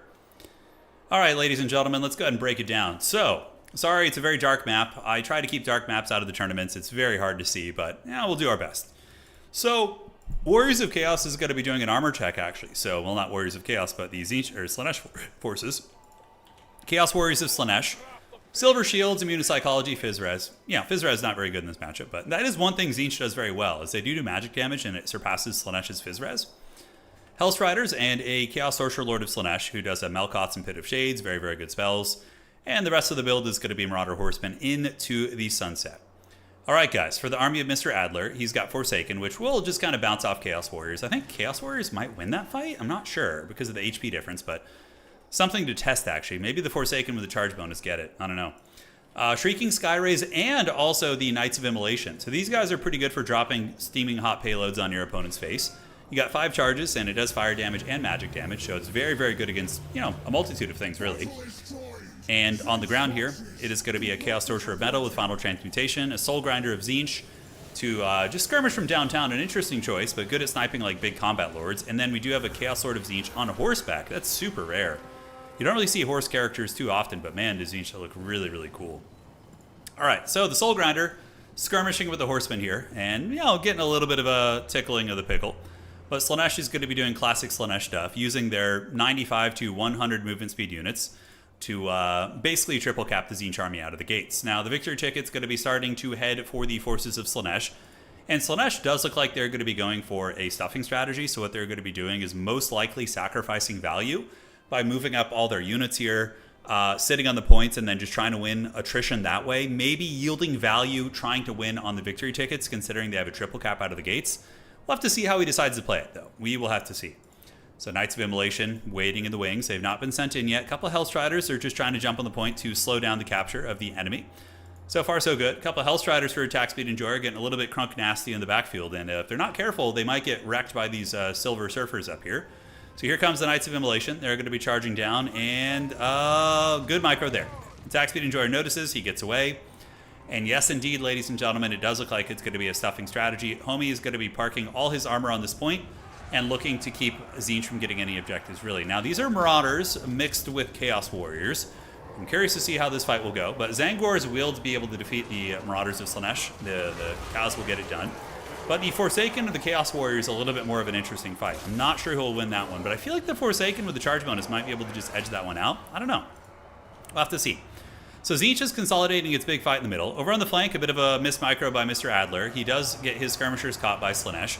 The 2 Marauder Horsemen able to get the job done, but Centaurs of Tzeentch called out, and they do get a nice countercharge right here, punching into some of the Marauder Horsemen of Slaanesh. But Hellstriders on their way in as well. A lot of back and forth, high mobility fights going down here, while the Soul Grinder of Tzeentch continues sniping the Chaos Lord. But yeah, Slaanesh is definitely in an advantageous state. So if you guys are a little bit newer to this game, you're trying to kind of assess who's winning a game. Well, if the value is even overall in terms of trading, and one person has the status quo of holding all 3 objectives, you obviously can kind of guess who's going to have an advantage there.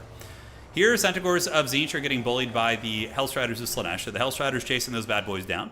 And a good play, retreating the Centaurs knowing that they're in a losing fight, and then sandwiching those Riders of the Mighty Serpent, calling over Screamers to help as well. Overall, a very, very nice response there by Mr. Adler. Now, as far as the objectives go, the Slaaneshi forces, oh man, a little bit in trouble here, as the Chaos Sorcerer Lord of Slaanesh gets picked off by the Soul Grinder, and then a Skull of Catan, Final Transmutation going down, blasting that Chaos Sorcerer into another dimension, and dude, what a nice comeback by Tzeentch. Getting that cheesy snipe on the Lord, very, very brilliant. That is how you do it. This is how you do it. A little bit of a... Montel Williams did that song, or Montel Jordan? I can't remember his name, but this is how... Remember, this is how you... You know, that song. Anyways, someone in chat will know.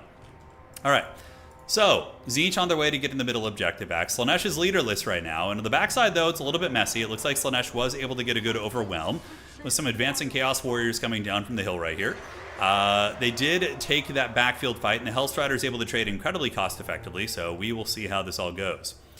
No objectives being flipped yet, though. Despite that play, you know, Tzeentch might be very, very far behind elsewhere on the battlefield. Yes, they got the Lord Snipe. Things are looking pretty good in that regard, but overall, a very tricky fight. Why is it so dark? The map happens to be a little bit dark. I'll be careful not to use dark maps in future tournaments, or maybe I'll just let my map makers know to make their maps not dark, so we can actually see what's happening. Montel Jordan, that was it. All right.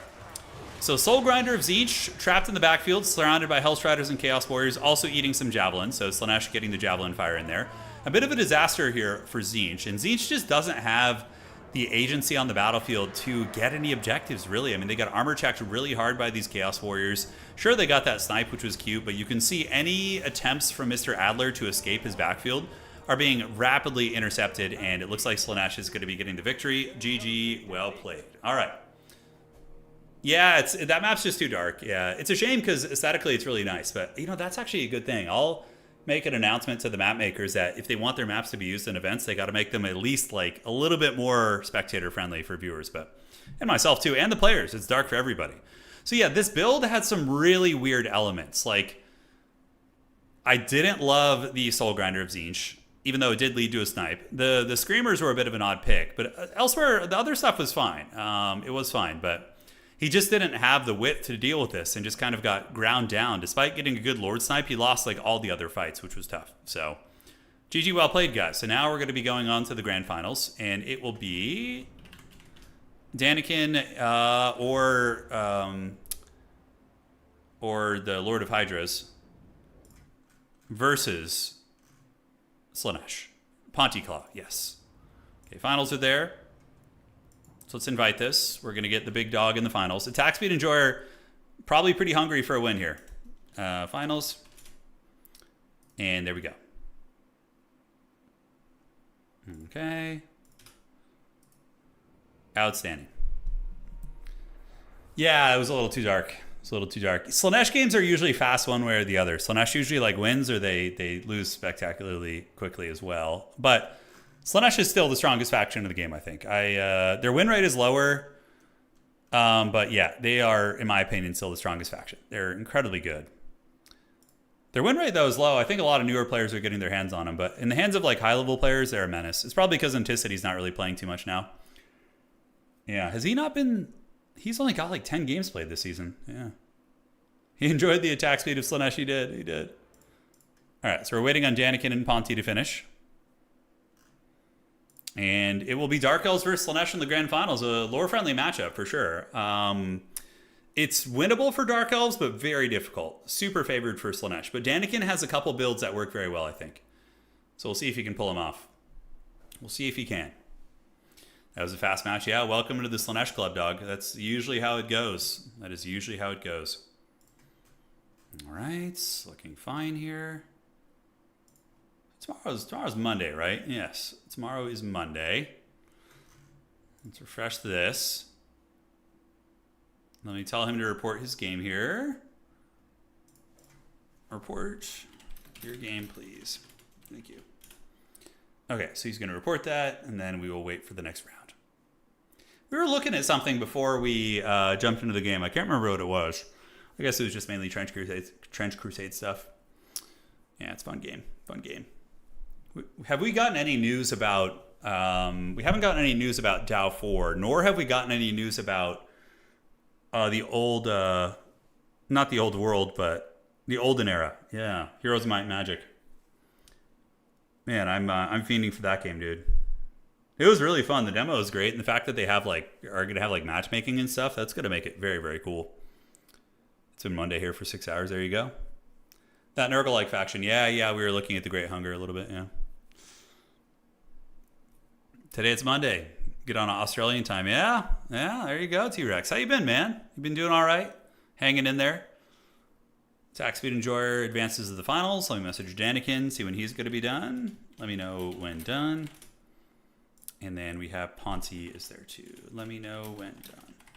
The dreaded Dark Elf Mirror match. Who's going to be the Dreadlord? Who will do it? Yeah, we haven't gotten anything regarding the Game of Thrones RTS game either. I haven't seen a single shred of news. I think I maybe saw just a screenshot or something they revealed, but not much. What are your thoughts on the Cog Fort? Yeah, the huge Age of Sigmar mini. It looks fun. Yeah, it's not my...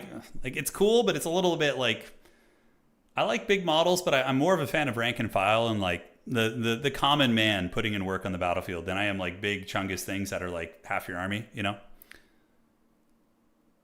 Because my gripe with big super heavies and tabletop is that it kind of makes the games behave in such a way where it's you attack it, and if they roll their saves, they just they win the game, and if they fail their saves, they lose the game. And having the whole game revolve around just that system is I don't like it that much. You know, whereas I like when the attrition is more back and forth and it's more spread out. You know, it's kind of always been my jam. Living in the past, yes. Doesn't the Game of Thrones RTS come out this summer? I don't know. Is that what they said? They have a release date for it yet? What is it called again? It's called War for Westeros, I think. Is it Game of Thrones War for Westeros, or is this Yeah, this one. It doesn't have a release date yet. Nothing yet. Yeah, just some screenshots and stuff. Should be very fun though. Call your banners, yes. Yeah, but nothing yet. No, I don't see any release dates. Oh, they'll have online PvP. That's good. So they will have that, of course. Got some people wishlisting it here.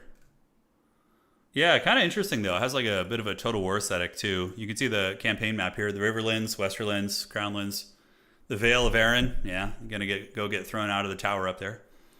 And I would imagine if it does well, they might expand it over to like the Braavosi and like the Old Kingdoms, the Old Realms. Connor, probably just go to their main website and look. Yeah, I think there's like some posts there and whatnot. The Game of Thrones devs are... Oh, really? The Game of Thrones devs are a little bit sus, as you would say? That's unfortunate. Hopefully they do a good job. We'll see. Hopefully it's not some shady Haggard thing. Is the other side done? And they're done. Okay. So, Slaanesh versus Dark Elves. All right. So Danakin is on his way over. Here he comes. And we're going to see what he's got going.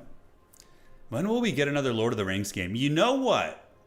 On the subject of Lord of the Rings, my friends, we could be getting a resurgence of Lord of the Rings games in the next like 4 years because of the fact that there's going to be 2 feature film Lord of the Rings productions coming out. We're going to have The Hunt for Gollum. And then there's also another movie being done by Stephen Colbert and I think Peter Jackson's involved with it as well, which is going to bring back the OG Hobbits, and it's going to be following the narrative of like the Barrow-wights and some of the other things that were, in some of the literature. And there was also a chapter, I believe, where Tolkien wrote about those. So it's going to be expanding upon those. So if we get more Lord of the Rings stuff, I mean, we could see game studios trying to capitalize on that IP during that window. Now, the question is, are we going to get a RTS game or a strategy game? Probably not. It would be probably an RPG of some sort, but one can hope. Please not another Lord of the Rings Gollum. Oh, man, yeah. I can't believe that. The Gollum game was so... Well, the Gollum game was like a meme, wasn't it? Like, wasn't it just like a meme out of the gates? Yeah. All right. Yeah, it was like a meme game. I remember like people were playing that because it was so bad. It was like, I kind of think that's what the studio might have been going for at that point. They like knew their game was such a piece of shit. They were just like, yeah, I'm just gonna, we're just gonna like market it based on how terrible it is, All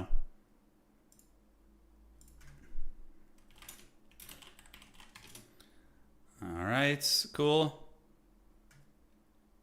Okay. Let me know map. And we will have them let me know the map. So as soon as they do the picks and bans for the map, we're gonna be doing it. The Hunt for Gollum 2, yes. Oh, it's an Australian company, huh? The one that's doing the Game of Thrones game? Interesting. We need some WWE storylines added to the tournaments. Yeah, that's true. Their marketing was serious. The game was just trash. Okay, great. Yeah. Yeah, we don't really have any, like... We do have some heel players in the community. Like, I noticed, like, in Warcraft 3, there was, like, some people in the Warcraft 3 competitive community who were, like, extremely toxic, but most of them were more or less pariahed from the main circuit from what I saw. We don't have too many heel players, like, because usually if somebody's toxic, they just get the boot from the tournaments. Like, who wants to put up with that, man? Most of our players are, like, homies in their 30s after work just wanting to chill out. And do you really want to get on there and be getting berated and harassed and called slurs and shit by like someone? No, dude. We ain't got time for that, dog, Leave that for League of Legends. Yeah, nobody got time for that. Yeah, so we're pretty strict about that. At least with our attorneys here. All right, so Dark Elves, Slaanesh. Danakin probably has some witchcraft prepared. Imperial Road is going to be the map. A good map for Dark Elves, actually, because they have a home objective, which they can sit on and defend against the Slaaneshi onslaught. Yeah, Anticity, he's a great person, but definitely a heel of a player. Like, the way that Anticity plays, he plays the most... I mean, he memes around on streams, but when he's, like, playing serious, he plays, like, the most unfun factions and the most unfun playstyles. It is incredibly impressive, though, because it takes a ton of skill and a ton of micro to do it. But he definitely has the villain arc a little bit, yeah. When it comes to, like, the meta game, like, meta chasing, that type of thing, right? Yeah. A wonderful map for Dark Elves. Yeah, they got a good one. How many Doomfire Warlocks? They're good in this matchup. Probably going to see him brought, for sure. Doomfire Warlocks, Dark Riders. Corsair Handbows would be my guess.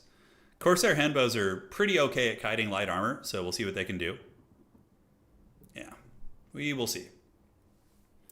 Yeah, the most recent World Championship was really freaking good. Anticity he lost in the World Championship, just barely. It was a 3-1 series, heavily contested. But Chosen was able to get the job done, so there is that. One sec here, guys. Just got to minimize and check on something here. All right.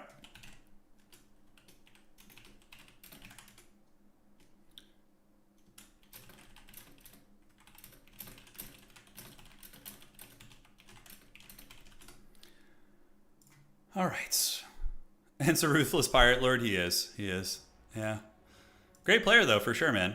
He's definitely one of the GOATs of Warhammer 3. He's up there. Houseplant still has GOAT status of Warhammer 3, though, because he's won the most major events. Even though, recency bias is a hell of a thing, right? Because Houseplant hasn't played in forever, but he was very, very dominant. And, Houseplant played during a time where I think there might have been, I don't know, more high, like, sweaty players. Like, he played during a different era. Although I'd have to look at that now. I'd have to see. It doesn't have to be real drama. Yeah. We can make up some fake drama. I've thought about doing that. Like, before major events, I thought about having players record, like, WWE reels of, like, talking, like, very, low, not serious smack talking their opponents, but, like, funny stuff, Yeah, that could be like a fun little addition to things, I think. All right. Enta Demon Lord. Enta's a champion of Slaanesh. He just loves excess, He loves, like, excessively fast units, excessively strong factions. There's no moderation with that man. A lot of his builds are very skew buildy, where he goes, like, super in on one element of a faction. Yeah, he's definitely a Slaaneshi cultist, for sure, if anything. Or a Slaanesh Lord, a Chaos Lord of Slaanesh, yeah. Like, when we get 40k, he's going to be an Eldar main if he plays it, and there's going to be, like, jet bikes flying around the map, and you're not going to be able to catch him with your Haggard Space Marines. That's 100% what's going to happen. All right. Danakin is ready. Attack speed enjoyer taking a little bit longer. But we should be starting soon.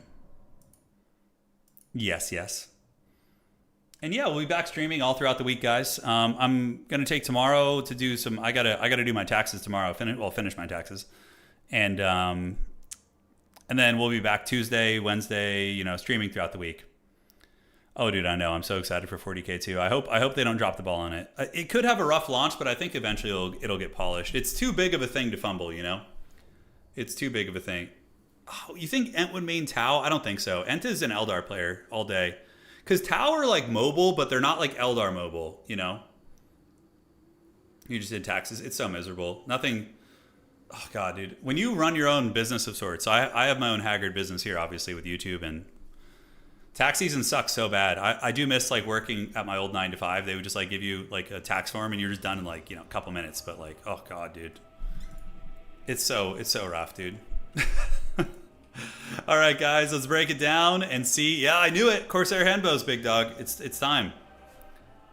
Yeah, it's the worst. I know it is Phoenix. So we got Blackheart Corsair Handbows. These guys are great. They can skirmish the Slaaneshi mobility a little bit with 40 movement speed, and they do really good against the demon units. You got a couple of Cold One Knights, Knights of the Ebon Claw. Ooh, big heavy hitters, as well as Cold One. Oh my God, triple Dread Knight. Dude, this man has triple Dread Knight. Look at that. Damn, son. That's very risky, but we'll see if it pays off. And there is going to be a Lord of the Dark who's going to be using Doombolt to snipe these Slaaneshi characters, more specifically to snipe the Mask. Now, for the army of Slaanesh, it's going to be Slangors and Hellstriders, and the main core is going to be Devoted Marauders, who will get annihilated by those Velociraptors. Bowie, last transaction for taxes. Thank you for the $10. I appreciate that, man. Thank you so much for supporting the channel, brother. Chaos Sorcerer of Slaanesh. And back in the wings, it is going to be the Pleasure Guard. Pleasure Guard are a cool unit, but they will get beaten down pretty badly by those Dread Knights. But they will also be able to chase down Corsairs and Armored Infantry like that. So we'll see how that goes. and the Mask of Slaanesh. You know, Jim Carrey is very, very strong. She's a machine. You know, Mortis Engine, healing, incredibly fast. It's basically a cav unit with 70 movement speed, so that thing is nuts. So yeah, will the former world champion Danakin be able to take down top player attack speed enjoyer here? The matchup is definitely favored for Slaanesh, but maybe like 60-40. Not unwinnable, but we'll see how that all unfolds here today, my friends. All right, so on the outside, we see the Hellstriders coming in. Moving on up are the Hellstriders here as well. Slangor's cruising up, but looks like they're going to be pulling back right now. And yes, the battle is on. Supreme Sorceress of the Dark going to be grabbing this objective here. And it looks like Slaanesh is going to be yielding the objective. What they're probably going to do is try and do an Anticity surround where they just come around the backside here, here, and here, and just get like a big envelop. Danakin going to be calling in Dread Spheres. Not going to win any beauty contests, but they do give you some capture weight and some anti-large against Hellstriders and various pieces like that, so that is nice. And they are going to be rolling up on the side objective here. So objective 3 calls to them, Spearmen heading over towards objective Dose. Looking here, Supreme Sorceress of the Dark hanging out.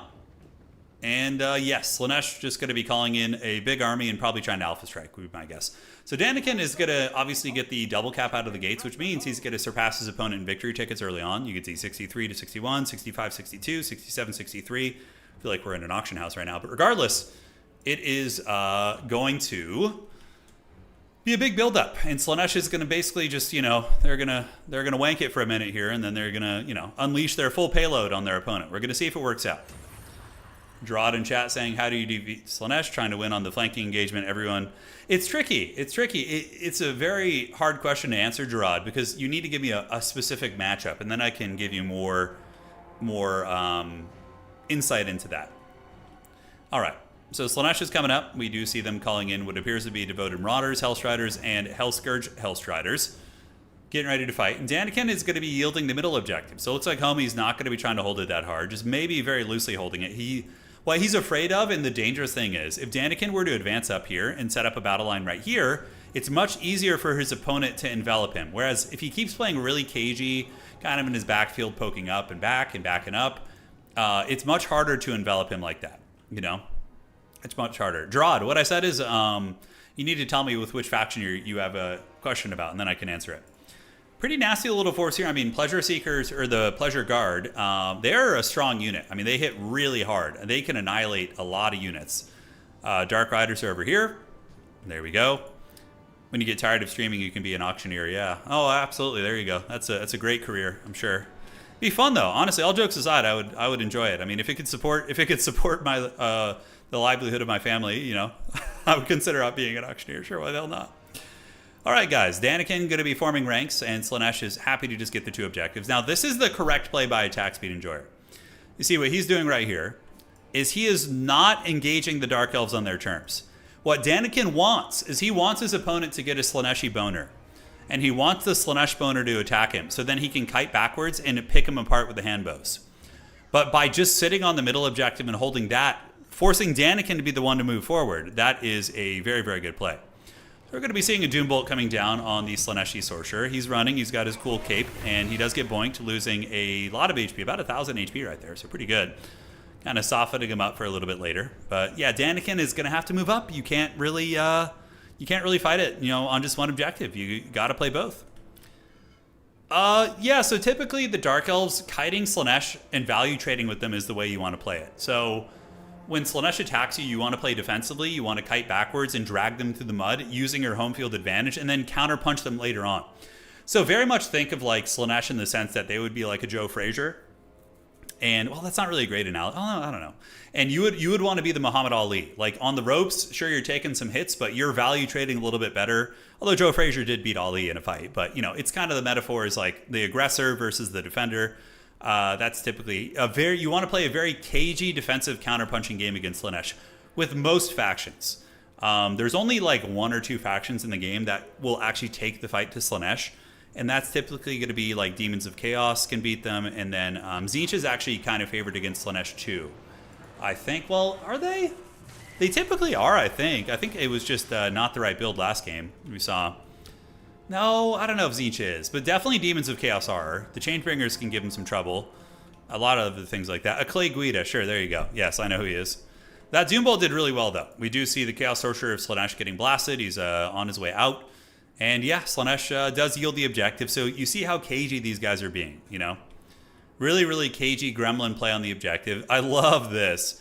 Attack Speed Enjoyer is running his Sorcerer all the way to the back of the map to avoid that Doombolt. It's hilarious. And we do see Fiends being called out. So now what Danakin's going to do is he'll probably pull back again. There's no sense in moving up and fighting Slaanesh on their terms. Just make Slaanesh... This is perfect. You see how he's sitting on the backside of the objective? If you were up here, Slaanesh would have an exponentially easier time of buttering your bread. But when you're back here, you're going to be the one buttering the bread. All right, so Supreme Sorceress of the Dark is going to be hanging out. We do see the Mask of Slaanesh waiting in the bushes.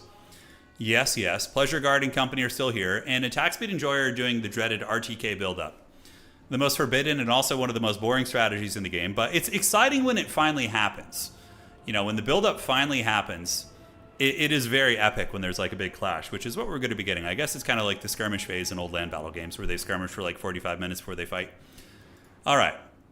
Hellstriders here on the outside. More Hellstriders coming over here as well. And so it begins the greatest battle of our time. It's got to be Corsairs chilling out here. Hellstriders and triple Dread Knight, by the way.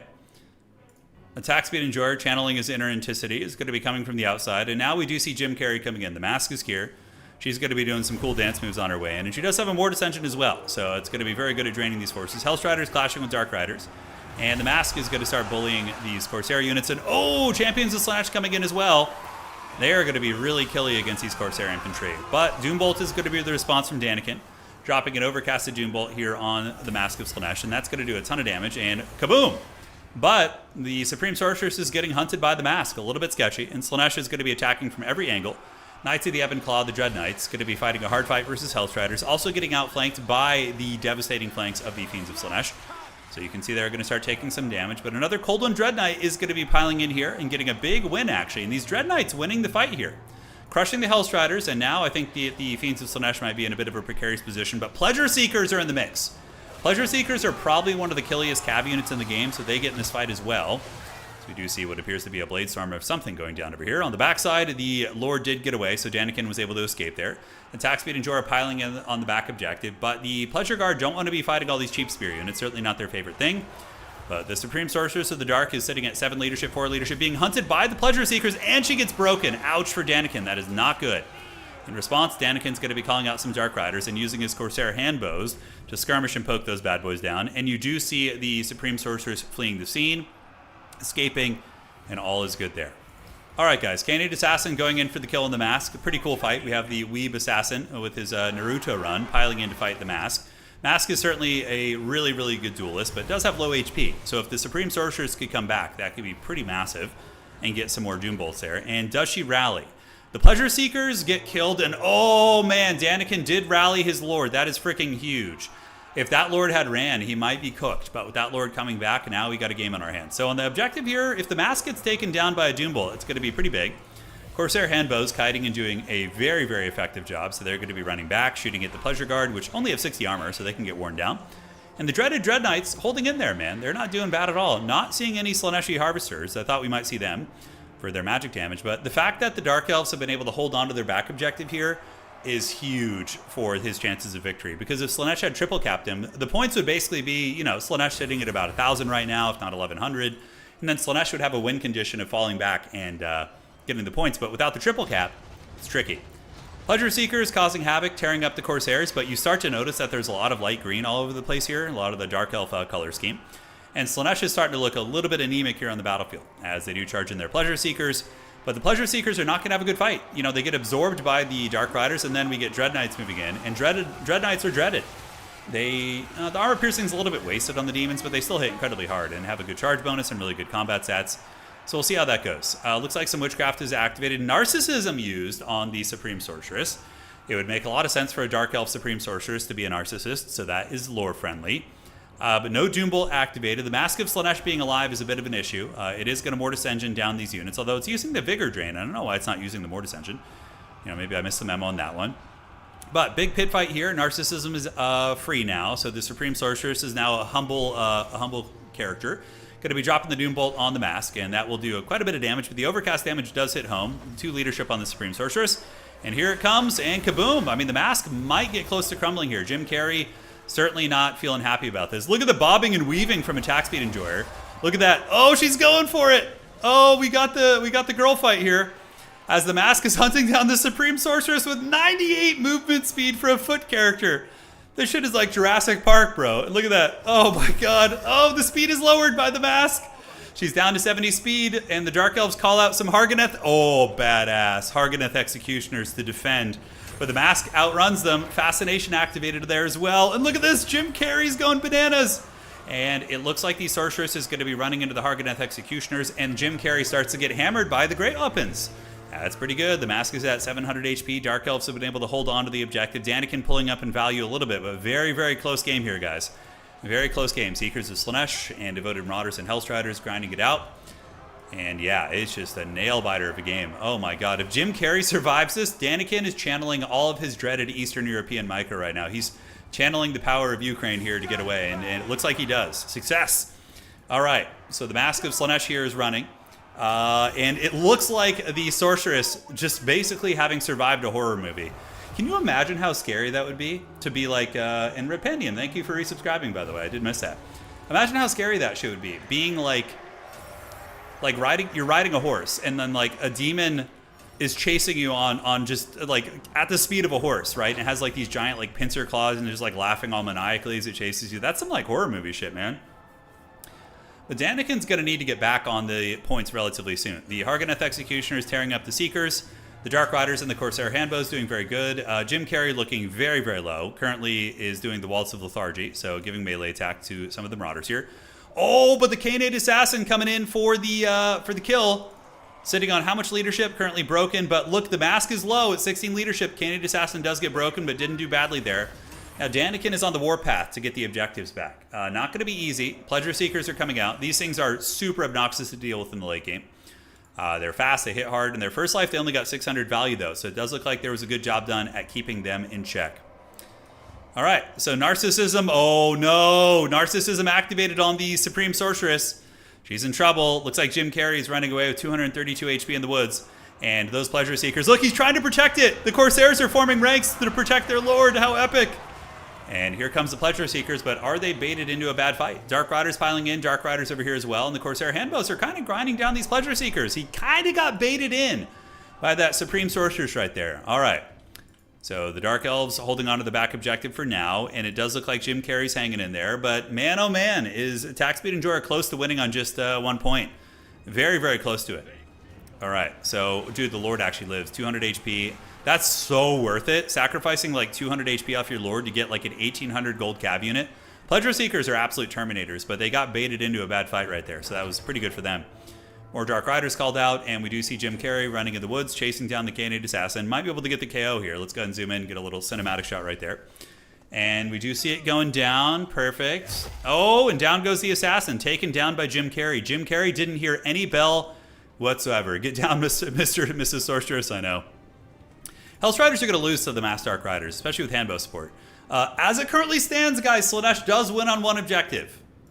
It does win on one objective. I don't know if Attack Speed Enjoyer has done the math, but it's certainly the case as it currently stands. Danakin, a world champion level player, should have the wherewithal to know that that's the case. Jim Carrey's hiding in the trees, but I don't think it's going to matter. Attack Speed Enjoyer has like 2 units on the battlefield. He's got Jim Carrey with like 200 HP, and he's got one here. Danakin knows he has time. I don't think he's rushing it. He's got a lot of time, because remember, even though Slaanesh does win on one objective, it's a 1 victory ticket per second, guys. It's 1. And here comes the Harganeth Executioners. A mass amount of Dark Riders going to be grabbing that objective right there. Slaanesh going to be calling in Slangors to try and fight on the point. Not going to matter too much. A couple Dark Riders wheeling back this way to make sure nothing funny happens, and Black Ark Corsairs coming to secure that as well. So basically, if Danakin flips this objective for even like a second, he will be fine on just 2. But he needs to get the flip, and it looks like he's going to be committing and going for the flip right now. Attacking into the Hellstriders, but the Seekers of Slaanesh going to be a problem as well. But with Harganeth Executioners nearby, I don't know. I think he might want to retreat here. And it looks like he's thinking about it. The healthy Dark Rider is running away. Dark Rider's here, clearing up what they can. Danakin, all good on the back points. And the Seekers get a beautiful charge, but then they're going to get countercharged. So Danakin pulled back, baited him into the Corsairs, and then countercharged him. Hellstrider's doing great work, and could we see the comeback of Attack Speed Enjoyer? Is he going to be able to get it done? Oh, Jim Carrey's coming over here, guys. It's actually looking a little bit sketchy in some ways. Slaanesh is mounting a really good defense here.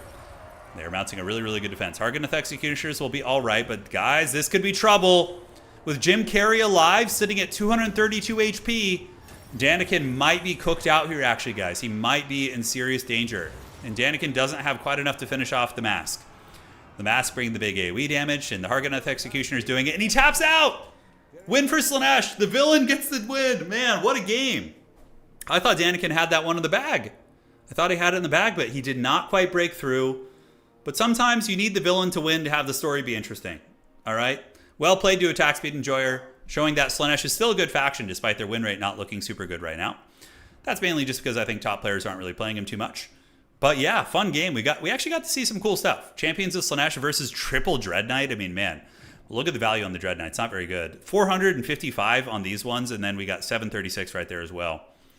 All right, guys. GG, well played. Great game by both players. Pleasure, Cav did good as always, and I hope you guys enjoyed that one. So, we're going to be calling it here. I've been having my hand problems flare up on me lately, so I'm trying to spend less time on the old keyboard, but don't worry, the long streams will be back soon. If you enjoyed this stream, for all of you guys on old YouTube, please do drop a like on the stream. It helps out quite a bit. So, again, drop a like if you like the stream. And for those of you guys on old Twitch, consider following if you enjoyed what you saw. And stay tuned for RTS action for years to come, hopefully. And that'll be it for today. GG, well played, my friends. We'll see you around. Adios, do videnia, and congratulations to Attack Speed Enjoyer for getting the fat dub in tonight's tournament. Thank you so much, Trevader, for the bits. Appreciate you all, guys. See you around, and we'll be back streaming on Tuesday. All right, cheers.